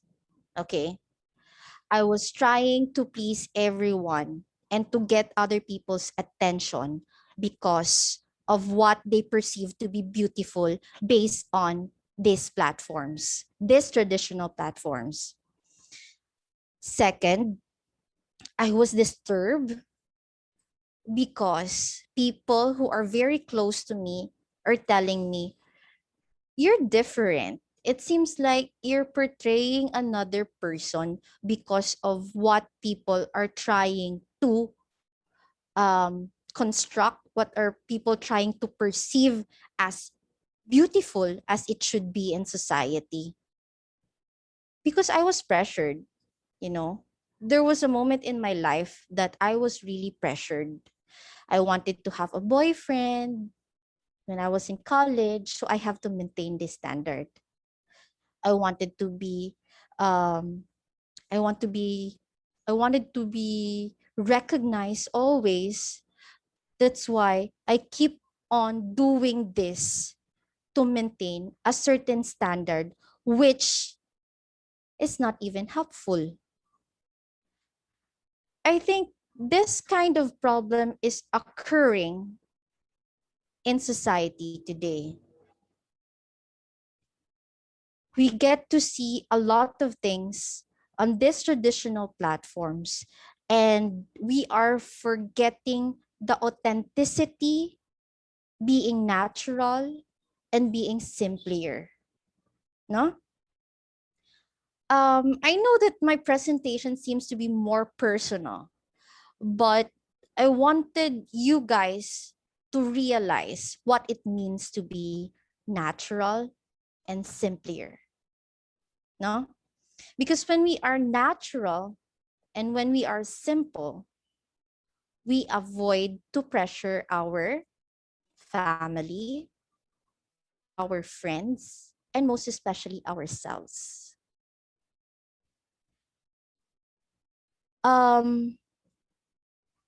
In terms of recognizing the natural features that we have, it may be very difficult because comparing cannot be avoided. I get to compare myself with others because they are more beautiful physically, they are more maputi, and here I am. I'm experiencing a lot of breakouts because I'm using different products that are not really good for me. Second, with your family and with your friends, they know who you are right from the start, or right from the very beginning. They know who you are, they know what's natural on you, what's special on you, but we tend to forget those things because we keep on pressuring ourselves based on what we see on TV. Third, it's very difficult to say that I am beautiful based on my skin color and based on my physical attributes. Sometimes we need affirmation. We need someone to tell us that you're beautiful so that we feel confident enough with our own selves. So how are we going to address this kind of issue? Dr. J. June and Dr. Veronica stated, after several researches over 15 years, they weren't able to justify or identify what are really the positive effects of globalization in terms of implementing beauty standards. But I wanted to give a simple, or let's say something that can be attained or can be given to address this kind of issue. And this is the most common thing that we answer. No? What are the solutions? Okay? From seeing how history lists down or provide um, a list of beauty standards up to the present, and how globalization is affecting us in terms of information, platforms, and etc. How are we going to address this? Simple. We just need to educate ourselves. With all honesty, it was too late for me. And I think this time, it's not too late for you. Reading is very important. I'm not a wide reader. Okay. I don't really rely on books. And that was something that I'm humble enough to recognize. But I believe that education is the key to address this concern. How? It starts with you because you are trying to create and to widen this organization. You are educating, whether it's based on facts, based on personal experiences, somehow sharing in a smaller community can reach to wider community. What are we going to share? What are we going to educate? First is we need to be realistic and practical. I'm referring to the behaviors of the consumers. Why realistic and practical? First is not everything that we can see on TV are correct, effective, can suit your skin, can suit your face and your body.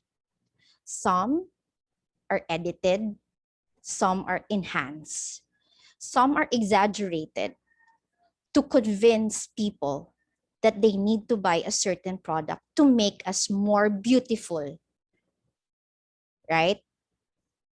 And sometimes buying these products are expensive. Maintaining this kind of beauty routine is expensive. Young as you are, where are you going to get the money to maintain this kind of lifestyle?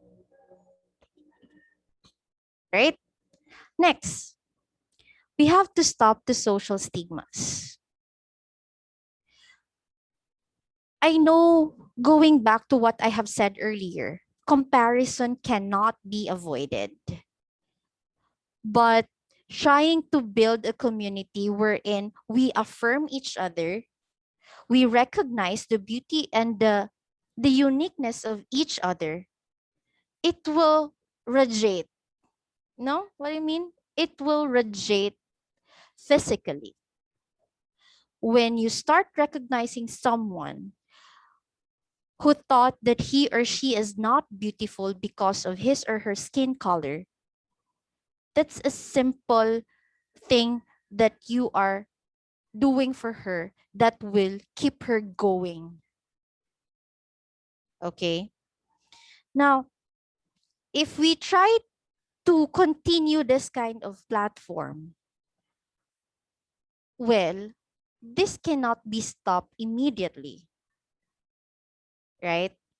Because until now, we recognize the fact that Western beauty is being recognized as what it is up to the present. White or being maputi sometimes are indicated to be wealthy individuals, beautiful, they have a good lifestyle, and it's nice to be friends with those kind of individuals. But when we try to look at on the opposite, we are distancing ourselves to them, and it can may hurt them. Okay. Next is, I'm sorry, while we are busy maintaining busy maintaining with our physical attributes, trying to be beautiful, let's try not to forget that our mental health and our emotions are still very important. Maintaining a lifestyle that doesn't fit our budget, it doesn't fit our characteristic, it's putting pressure on us.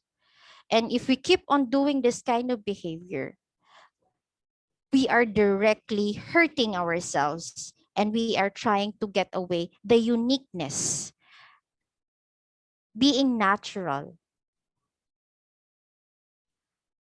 So I think that from all of those times that I was so busy trying to replicate someone that I have seen on TV, right now, I am happy and would like to say it out loud that I'm more beautiful without having heavy makeup, without having these expensive clothes, without using maxi pill, without using moisturizer to keep me beautiful as I have seen women in magazines and advertisements. The same with you.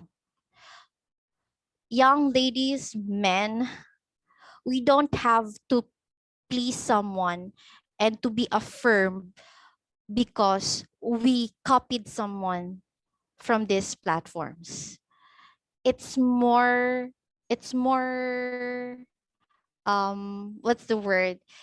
It's more beautiful and it's more meaningful to be affirmed, to be accepted as who we are based on our natural features. And I want to leave this talk with a message that accepting yourself means you have to recognize your skin color, your physical attributes, your personality, and your lifestyle. And it will not cost you millions. Okay? Because somehow there will be people who will appreciate you, and that's enough. Aside from portraying someone, maintaining a heavy lifestyle, buying expensive products, and receiving affirmations and recognition from people around you, but you're not happy because wala ka ng budget to buy these products. You're experiencing breakouts from this maxi pill and from this esquinol that you are using. So I think that globalization made me realize how powerful technology can be. How much more on your part? It gave you several opportunities to explore the world in one click. And because of globalization, we get to compare ourselves and we forget how or what authenticity should be. So with that simple presentation and that sharing, I do hope that you are reflecting as well, trying to see what are we doing or what are you doing right now that isn't make or doesn't make you happy, doesn't make you authentic and natural. So you are beautiful no matter what your skin color is, no matter what products you're using, whether you're having makeup or not. Later on, you will realize that you are beautiful in your own ways. So that would be all. Thank you and good afternoon.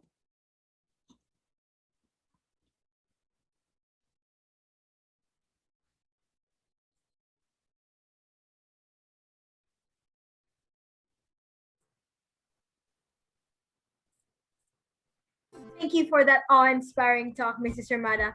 I think I'm speaking for everyone when I say that we have truly gained new knowledge and insights from your talk today. To show our sincere gratitude, we present you with this Certificate of Appreciation. The certificate reads, Certificate of Appreciation is awarded to Mrs. Stephanie Ann Maradabla-Ramada for imparting her valuable insights and inspirations during the Morena, Mestizo, Colorism and the Filipino webinar hosted by Dear Asian Youth, Iloilo City, given this 31st day of July 2021. Signed by our co-chapter leads, Althea Lorraine, Jules D. Cervana, and Lian Clarice M. Lasanias. Other than that, we would also like to give a small token, which will be sent to you soon. Moving on, I know you have some questions for our speakers this afternoon. With that, we will be allotting a few minutes for the open forum. And just a few reminders. When asking your question, please state your name and specify which speaker your question is directed to. And then your question. It is highly encouraged that you turn on your mic when asking. However, if there are some issues, you may enter your questions in the chat box. For those who would like to turn on their mics to speak, you should also toggle the raise hand button if you wish to speak. And for those who would like to relay their questions in the chat box, just type away. Please note that due to time constraints, we may be able to accommodate about 3 to 5 questions only, and we'd be prioritizing those who would use their mics. So if everything's clear, let's get started with our open forum. Feel free to enter your questions.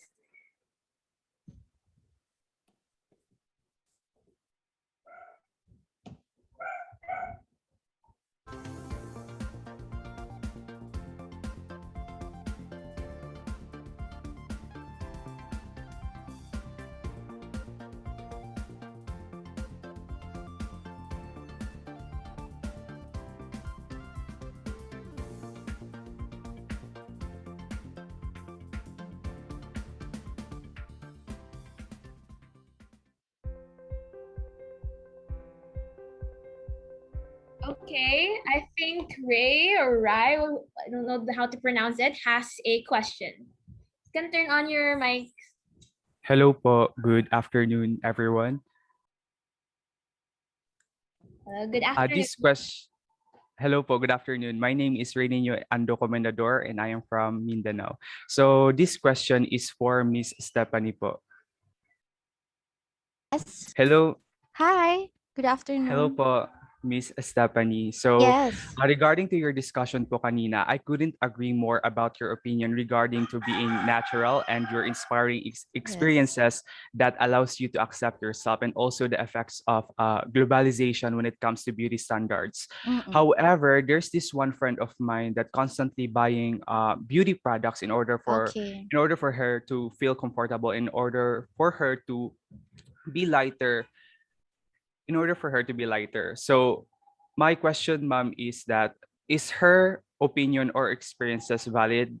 And should I tell her not to stop using beauty products and learn to accept her authentic and natural skin color, even she is comfortable and happy on what she had become now? Okay, thank you for that question. Well, there are certain situations wherein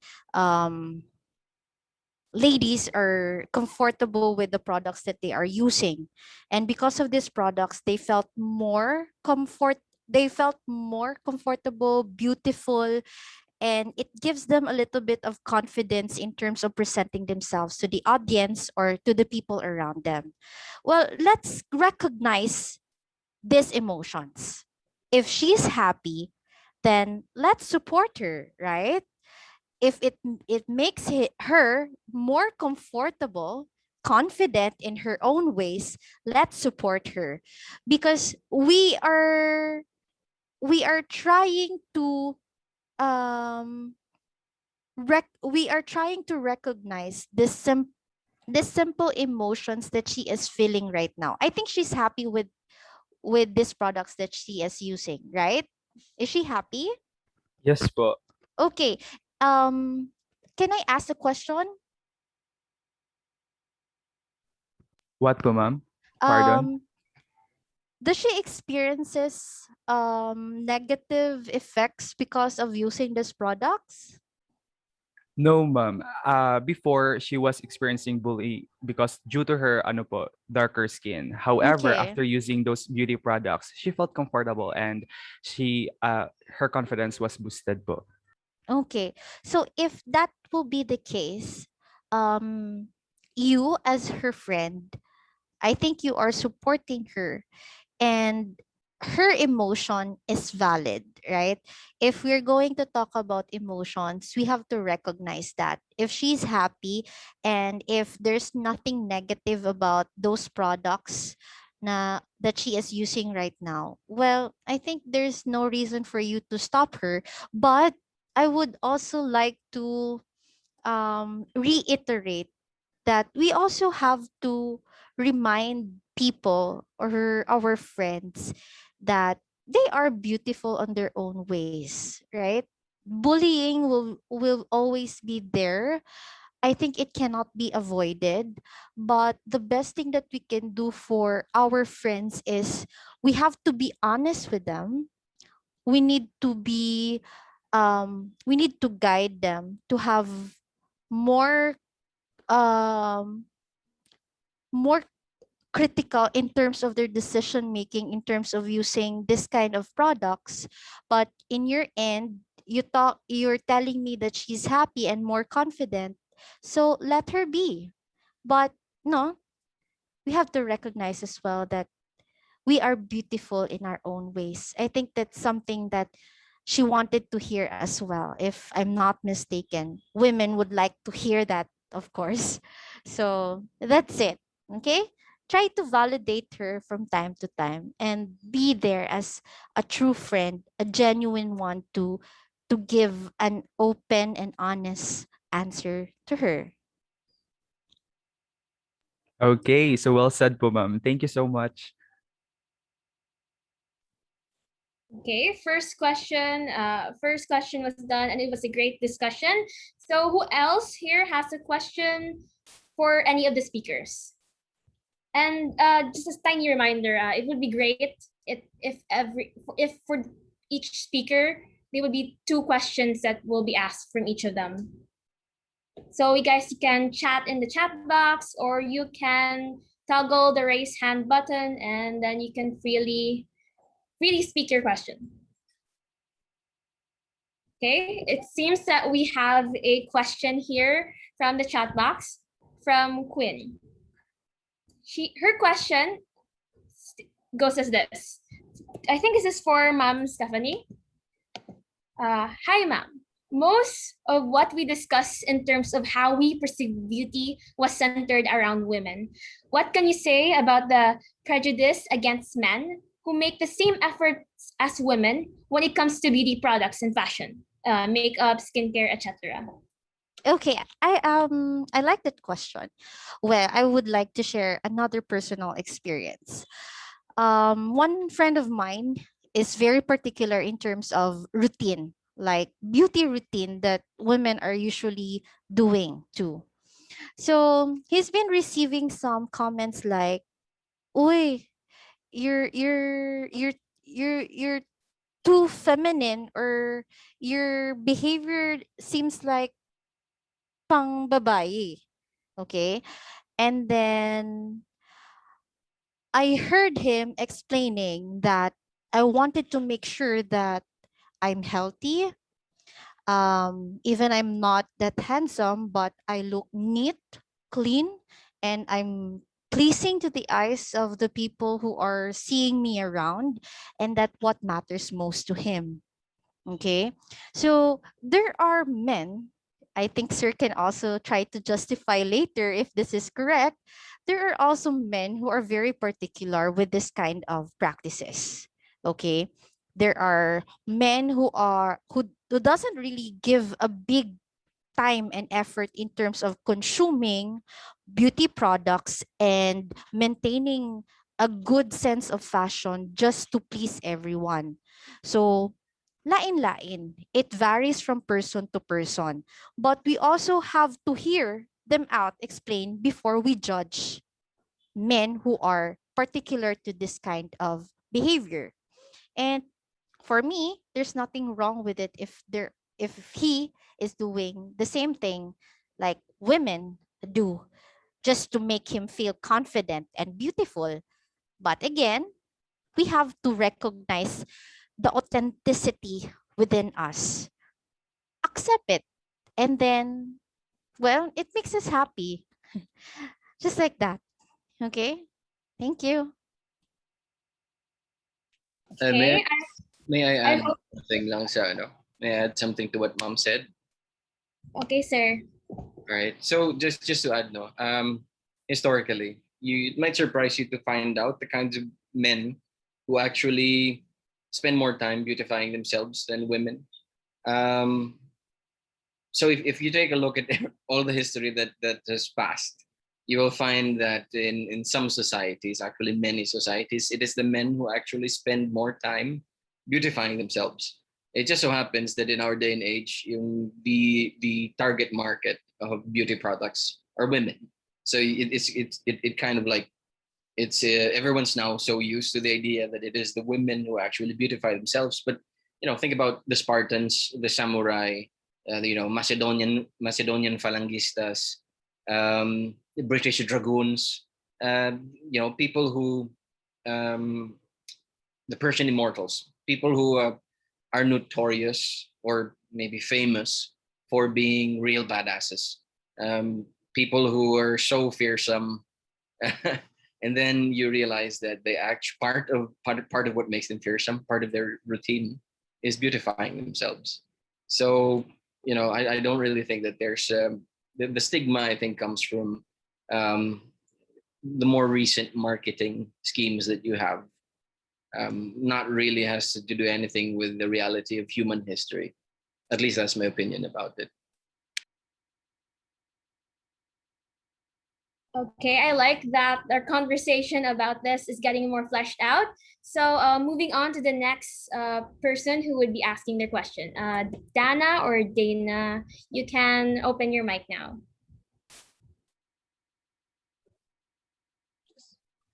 Dana, just wanted to ask how much research has been done on colorism and like where it's like based off of. Like how did we get to this point of information? Like how long it's studied.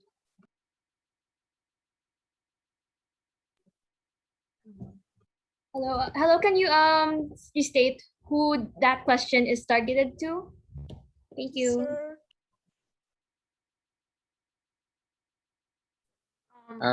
Sorry, that was Dana, right? I could barely hear you, Dana. Could you say that again, please?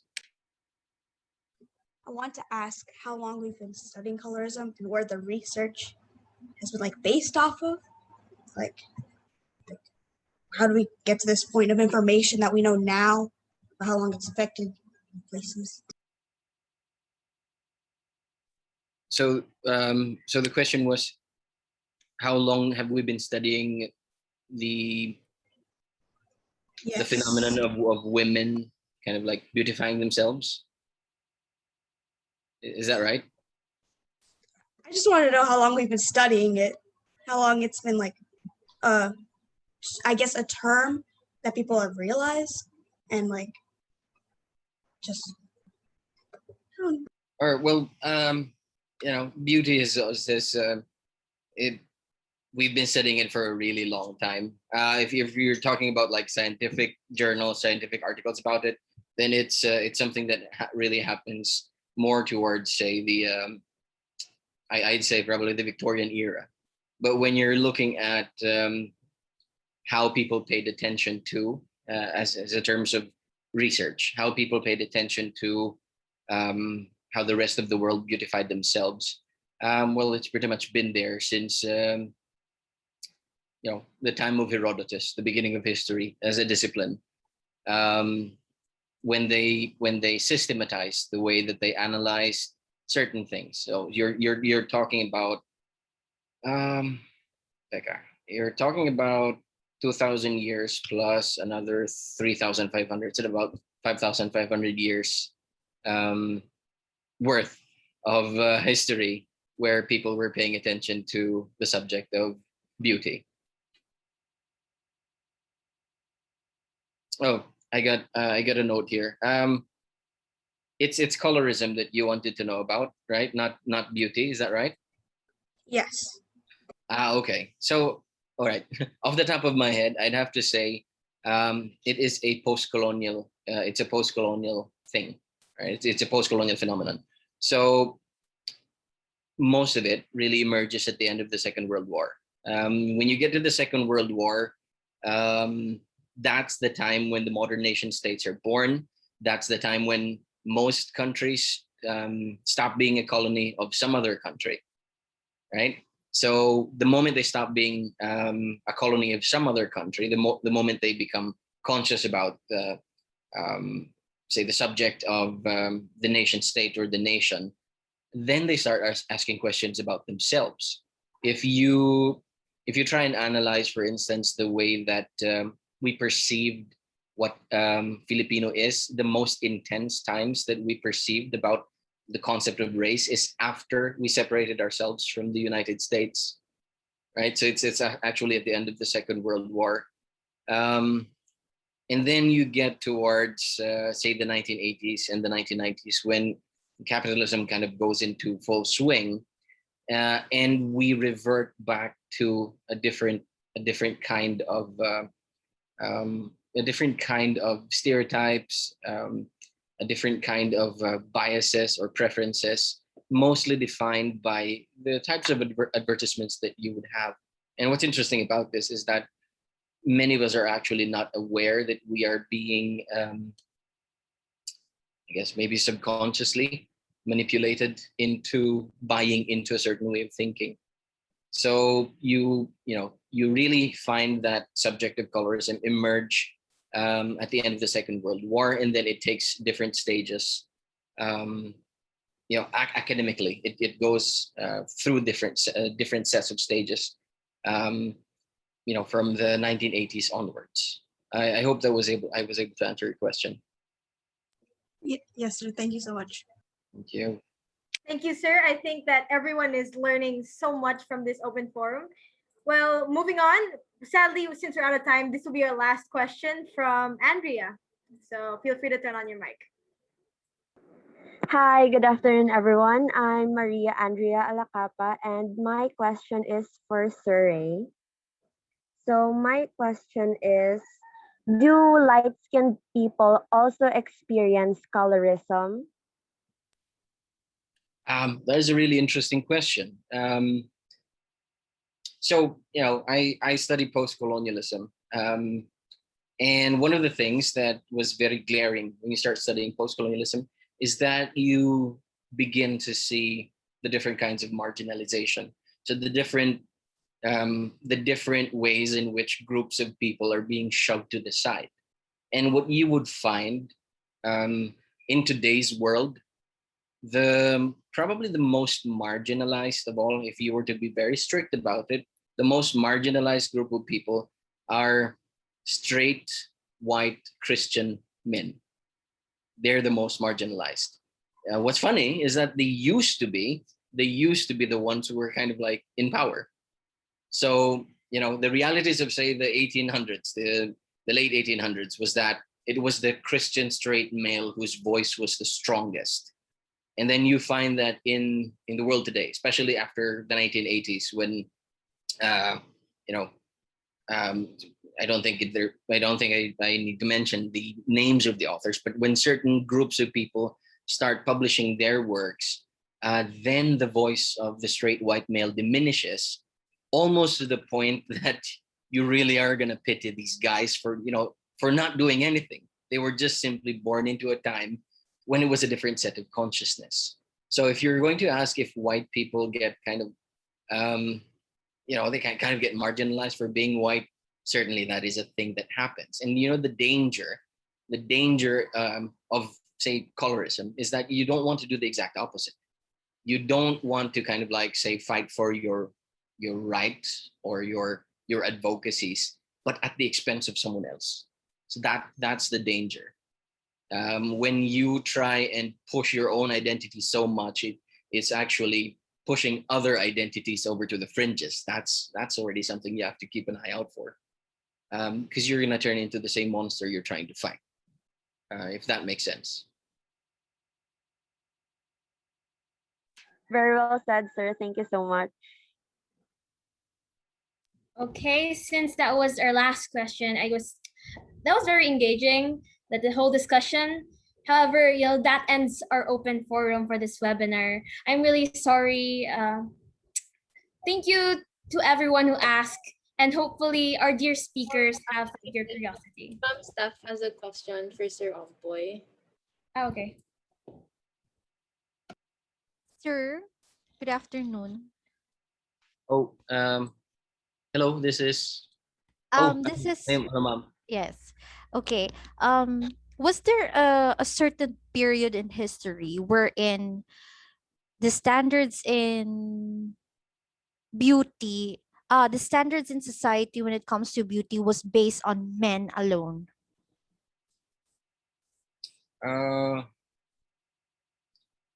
I probably wouldn't say that it was exclusive to men, but certainly when the male form was kind of like more dominant as a standard of beauty. And to see this, you'd have to go back to the classical ages. And when you look at, say, a society that is dominated by men, so only the males were the citizens, and only 30-year-olds and above could be citizens. In Greek society, for instance, and as with Roman society, but probably worse in Greek society, women are silenced. And so it is kind of like the male voice and the male form and the male standard. That's why you get these really, really elegant sculptures, more sculptures that have to do with the male form than the female form in classical antiquity. Then when you get towards the Renaissance, which actually tries to celebrate that classical form, the female form starts to come in. It's pretty funny because actually when you look at prehistoric examples, it is the female form that is worshipped. It is not the male form that is worshipped. But then when you get to have a society that is dominated by men, it's their voice, it's their it's their standards that gets to emerge in the surface, and so it's their beauty that becomes the standard. Think the Athenians, the Spartans, the Thebans. I think a lot of you might be really interested to find out about the Theban sacred band. 150 pair of homosexual lovers who were the elite forces of ancient Thebes. So they were gay, but they were the elite forces, and they set the standards for kind of like the male figure of the perfection of beauty. It's really intriguing. You can't draw the same lines the way that we do today. But it's probably up for it's probably something that we should talk about in another discussion, and I'm happy to do that for you guys if you're interested. Yes. Thank you, sir. Thank you, Mom.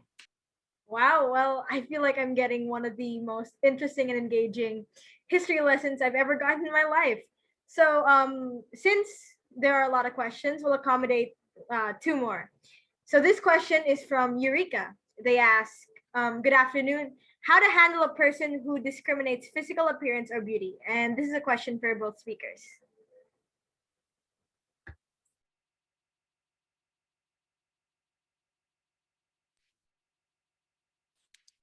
Mom, would you like to go first, or should I? Okay, sir, I'll go first. Thank you. In terms of dealing with this kind of situation, I would, in my part, I would like to talk to that person. No, talking will always be the best solution for me. And letting him or ask him the question, what if it happens to you as well? What would you feel? If he gives me answers that somehow if he gives me answers like he will feel bad, he might be he might feel frustrated, he would try to look at himself if it's true or not, then that would be the same thing. The person that you bullied or you speak bad things about, his or her color or his or her appearance, that would be the same thing that person might feel if you keep on doing that.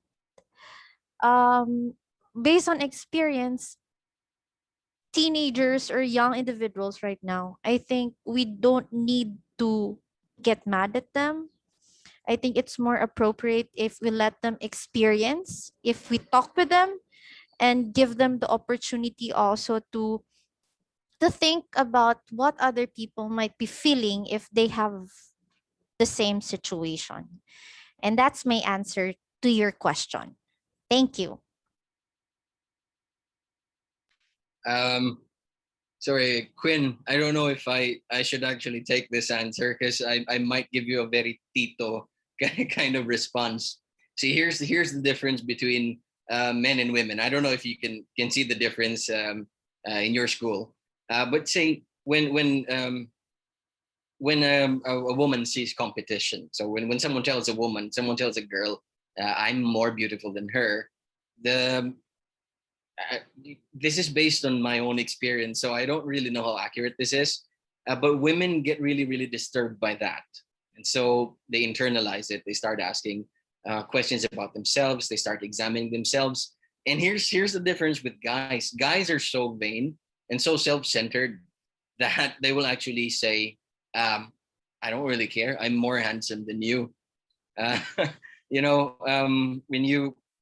when they see someone who's a threat, they're courting the same girl. They're not gonna focus on what they lack. They actually are gonna focus on their strengths. So if if someone tells the guy, right, look at that guy who's courting the girl that you like, he's more handsome, he's got more money, the guy will probably almost automatically say, so what, I can kick his ass. So what, I know how to do karate or something like that. They're always going to try and justify something that way. So that's the thing. My Tito response would be, I can't believe I'm using the word Tito. I think this is the first official time I've actually used the word Tito to refer to myself. But my Tito response would be, you know what? I've reached a point in my life where, and I'm sure you will get to this too, but there's a certain stage in your life when you stop paying attention to what other people think about the way you look. There is more to you than just the way you look. I mean, your life has to do with your context. Your look is just a small part of that context, and it's actually the most superficial, insignificant part of that context. And so when someone tells you that, you look horrible, the stoic response to it would be, okay, and then you go on with the rest of your life. Because ultimately, you can't do anything about the way that you look. And, sense of beauty is objective.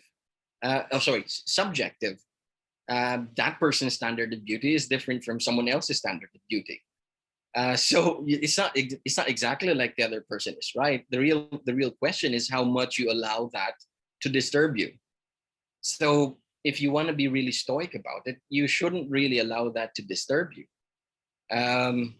I think there is a lot of strength involved. You need to learn how to do it. Life teaches you how to do it, but you will reach that certain point in your life when you've experienced so much, you've seen so much, that something like this doesn't really matter. It doesn't really matter anymore. Not unless that is the one thing that you think defines you. And if it does, then I think you should find more to yourself than just the way that you look. I hope that was not too Tito for you. Okay. I like, that is remarkable how the discussion has been quite fleshed out. But due to the fact that we are mortal beings and are constantly being impeded by the entity that we call time constraints, I would like to say that our last question would probably be given to Julia. And before that, there is a question from Quinn. This is directed to Sir Ompay. Hi, sir. As you discussed earlier about your time in Europe, POC were not the minority at all. Why is it that even though people of color largely outnumber white people, they were able to oppress us for so long? Why is it that white people were able to oppress us for so long? Okay. It's very simple. Imperialism. It's the age of imperialism. It's a moment in history when they were actually fighting each other, but they were using, pardon?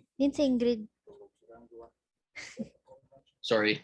All right. So they were actually fighting each other, but they were using us. They were using the way that they, fed off of the colonies. They were using that to actually fight each other.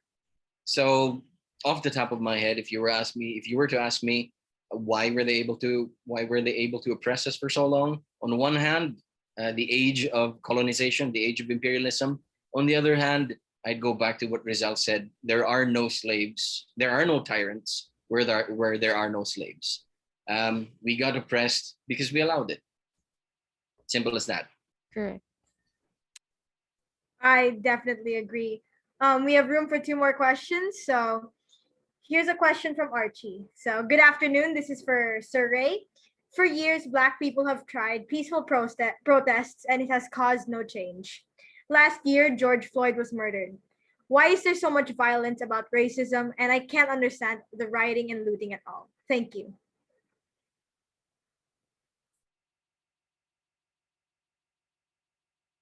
Sorry, could you read that for me again, please? Let me internalize that. Here, let's see. My computer is seeming to be experiencing some difficulties. It'll take a few seconds.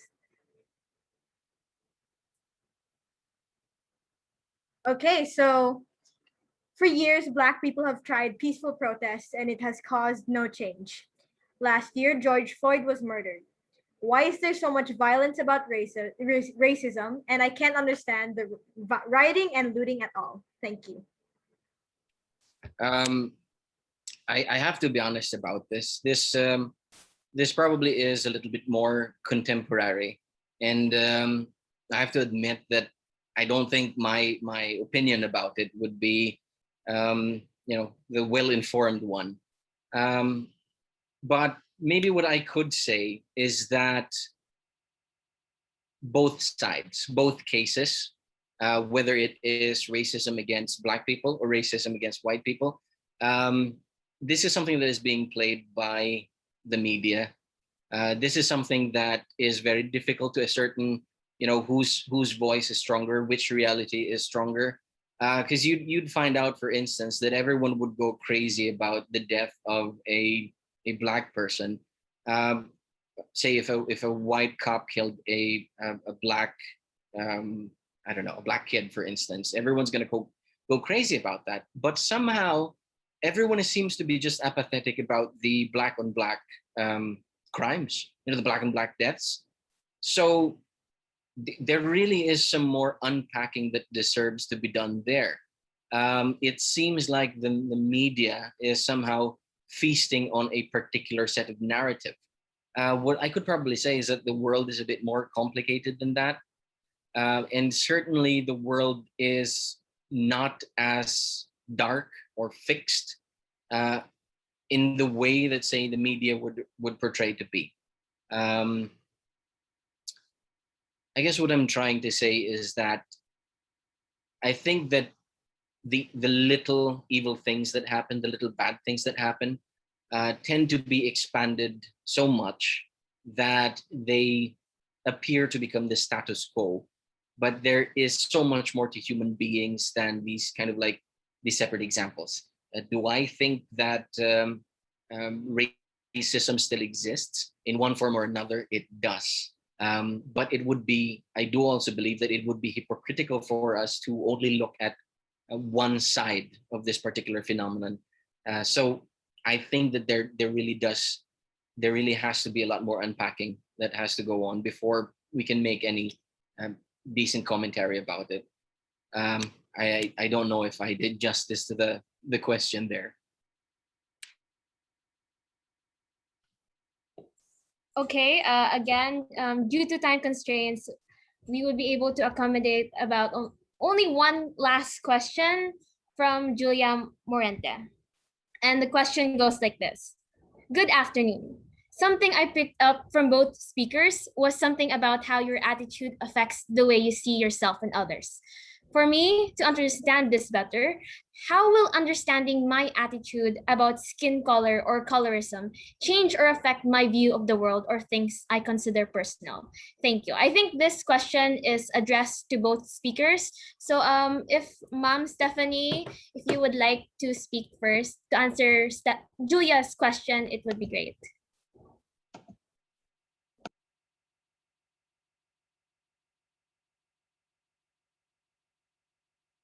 Hi, Julia. To answer your question, well, needing to recognize one's attitude or perspective might be very challenging, you know. The fact that we cannot take away judgments within us and even biases within us. The best thing that I can suggest is you need to assess, or by simply asking your friends or family how or what are how they look at you or how they perceive you in terms on that specific subject might be very helpful.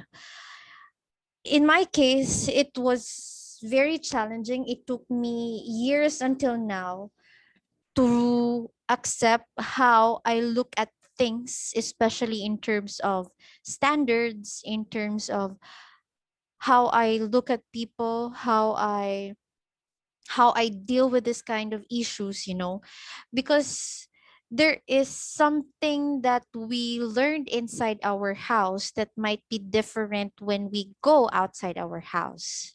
Get what I'm saying?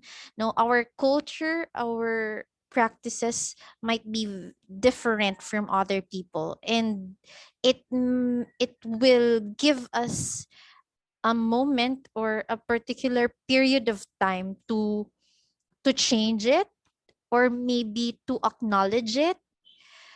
The best thing, or lastly, the best thing that I can suggest is we have to sit down and try to look at how we see things. Reflecting can help. And I know that you have your own standards, you have your own perspectives towards this issues or these concerns, and we have to acknowledge and to respect it. And we just have to be open minded, Julia.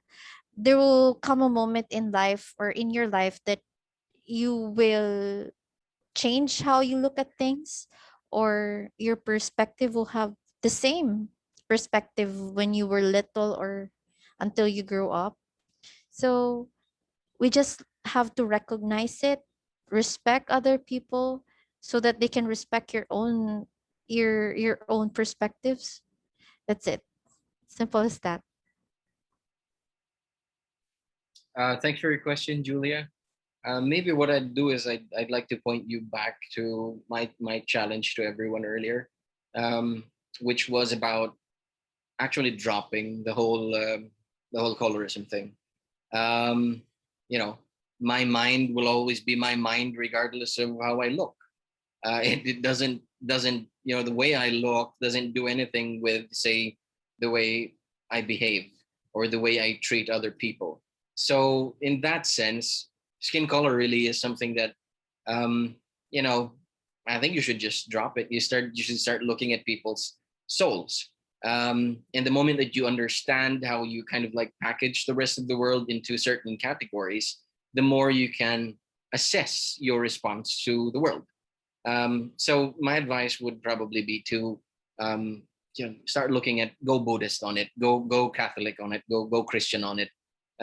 Look at people for the souls, their stories.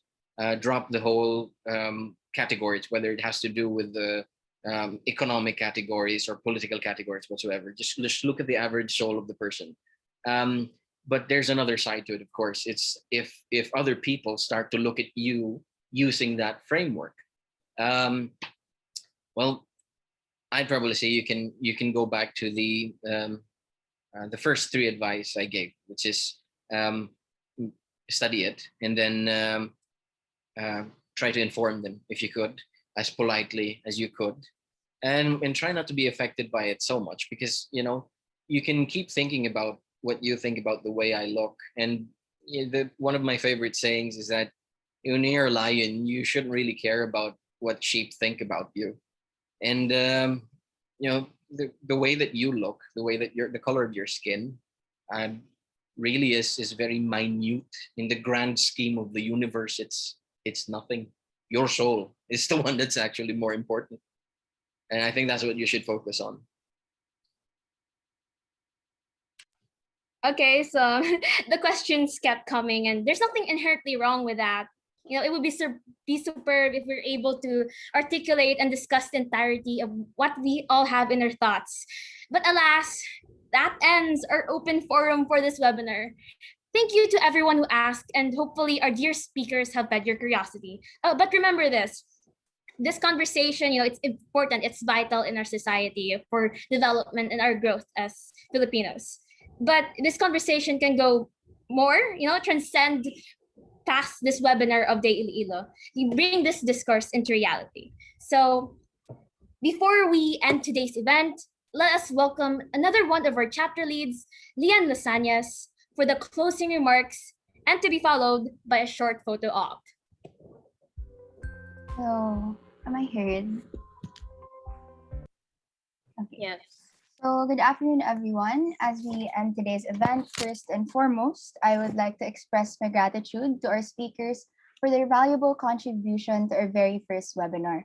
Your effort to take time out of your day and to accommodate us with such good and insightful talks are deeply appreciated. I think I speak for everyone when I say that through your talks, you have clarified and discovered both old and new ideologies in relation to colorism. Your talks have truly shown us other unique perspectives about the topic and have given us a much deeper understanding. Through the experiences you shared, we were able to empathize and realize so many new things. So to everyone who participated, thank you for taking a portion of your time in joining this event. Without your participation, this event wouldn't have come to fruition. And to the webinar committee who worked tirelessly to plan and prepare for this webinar, it is definitely your hard work that allowed the production and execution of the webinar to run as smoothly as it did. So going back to our topic, colorism, as it should, has been a rising issue nowadays. However, this issue is actually stemmed, as said by our previous speaker, from our years of colonization and is deeply rooted in our upbringing as Filipinos. It is an attitude passed on from generation to generation. With that, it has affected how we normally view one another, even the people closest to us. Moreover, it has definitely affected every aspect of our society. One of the main effects is what we have as our beauty standard. It has affected our kababayans mentally, with it instilling into people that they have to look a specific way or have a specific skin color in order to be considered beautiful and look proper for whatever they're about to do. On a much deeper scale, it even affects the livelihoods of our fellow Filipinos in the sense that there is an obvious advantage for one's skin color, usually those of lighter skin, and receiving different opportunities. It is even used alongside capitalism and consumerism. With all these pernicious effects of colorism, it is truly important that we continue to learn, raise awareness about it, and correct the wrongs of what we considered normal. And through this webinar and with the help of our speakers, we hope that we have done that. We do hope, man, that even after this webinar, you continue this conversation. Continue to spread awareness and educate others about the topic, especially your family and friends, to break the awful cycle. Hopefully, we could even include this topic in our academic curriculums, because with more people being deeply knowledgeable about this issue, we can create a safer and more progressive society. Other than that, let's always continue to express our love for ourselves and others so we can radiate confidence and uplift one another. By doing this, we can change minds locally and eventually bring impact globally. Once again, thank you everyone and stay safe. We hope to see you again at our future events. Padayon. Thank you, Lian, for that eye-opening message. As we are close to the end of today's webinar, we would like to inform everyone that we will be sending an evaluation form to your emails a bit later after we end. Or you may just go to bit.ly/dayeventevalform if you would like to answer it now. We hope you can respond as your feedback is very important to us. And this will serve as your attendance confirmation for you to receive your certificate of participation. Okay, so now for the photo op. Everyone, if you can, please turn on your cameras as we take the screenshots. I'll wait for everyone to turn on their cameras, and currently there are 2 slides, so I'll wait for smile. 1, 2, 3. Again, 1, 2, 3. Second slide, smile again because you might be included in this one. So stop chatting first. Okay, 1, 2, 3. 1, 2, 3. Okay, that ends the photo op. We'll be sending the pictures to you maybe later.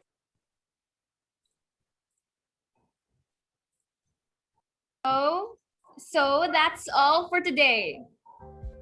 But before we say goodbye, we would also like to give credit to the members of our webinar committee for the successful execution of this event. To all of you, thank you for coming and please stay safe. You may now leave the meet. Madamo gid ka salamat. To the webinar committee and core team of Dear Asian Youth Iloilo City, please stay. Thank you. We hope to see you again soon. Thank you, everyone. Thank you, everyone. Thank you, everyone. Thank you, everyone. Thank you, Hope you learned everyone. So thank you for attending and staying all through the end. Thank you, Monza speakers. Thank you, Thank everyone. Thank you you. for this opportunity. Sir, thank Thank you, you. guys. Thank you. Thank you. Again, Thank you, sir nice and to see you, ma'am. ma'am. Thank you, sir, ma'am. Thank you, sir. Hey, God bless you guys.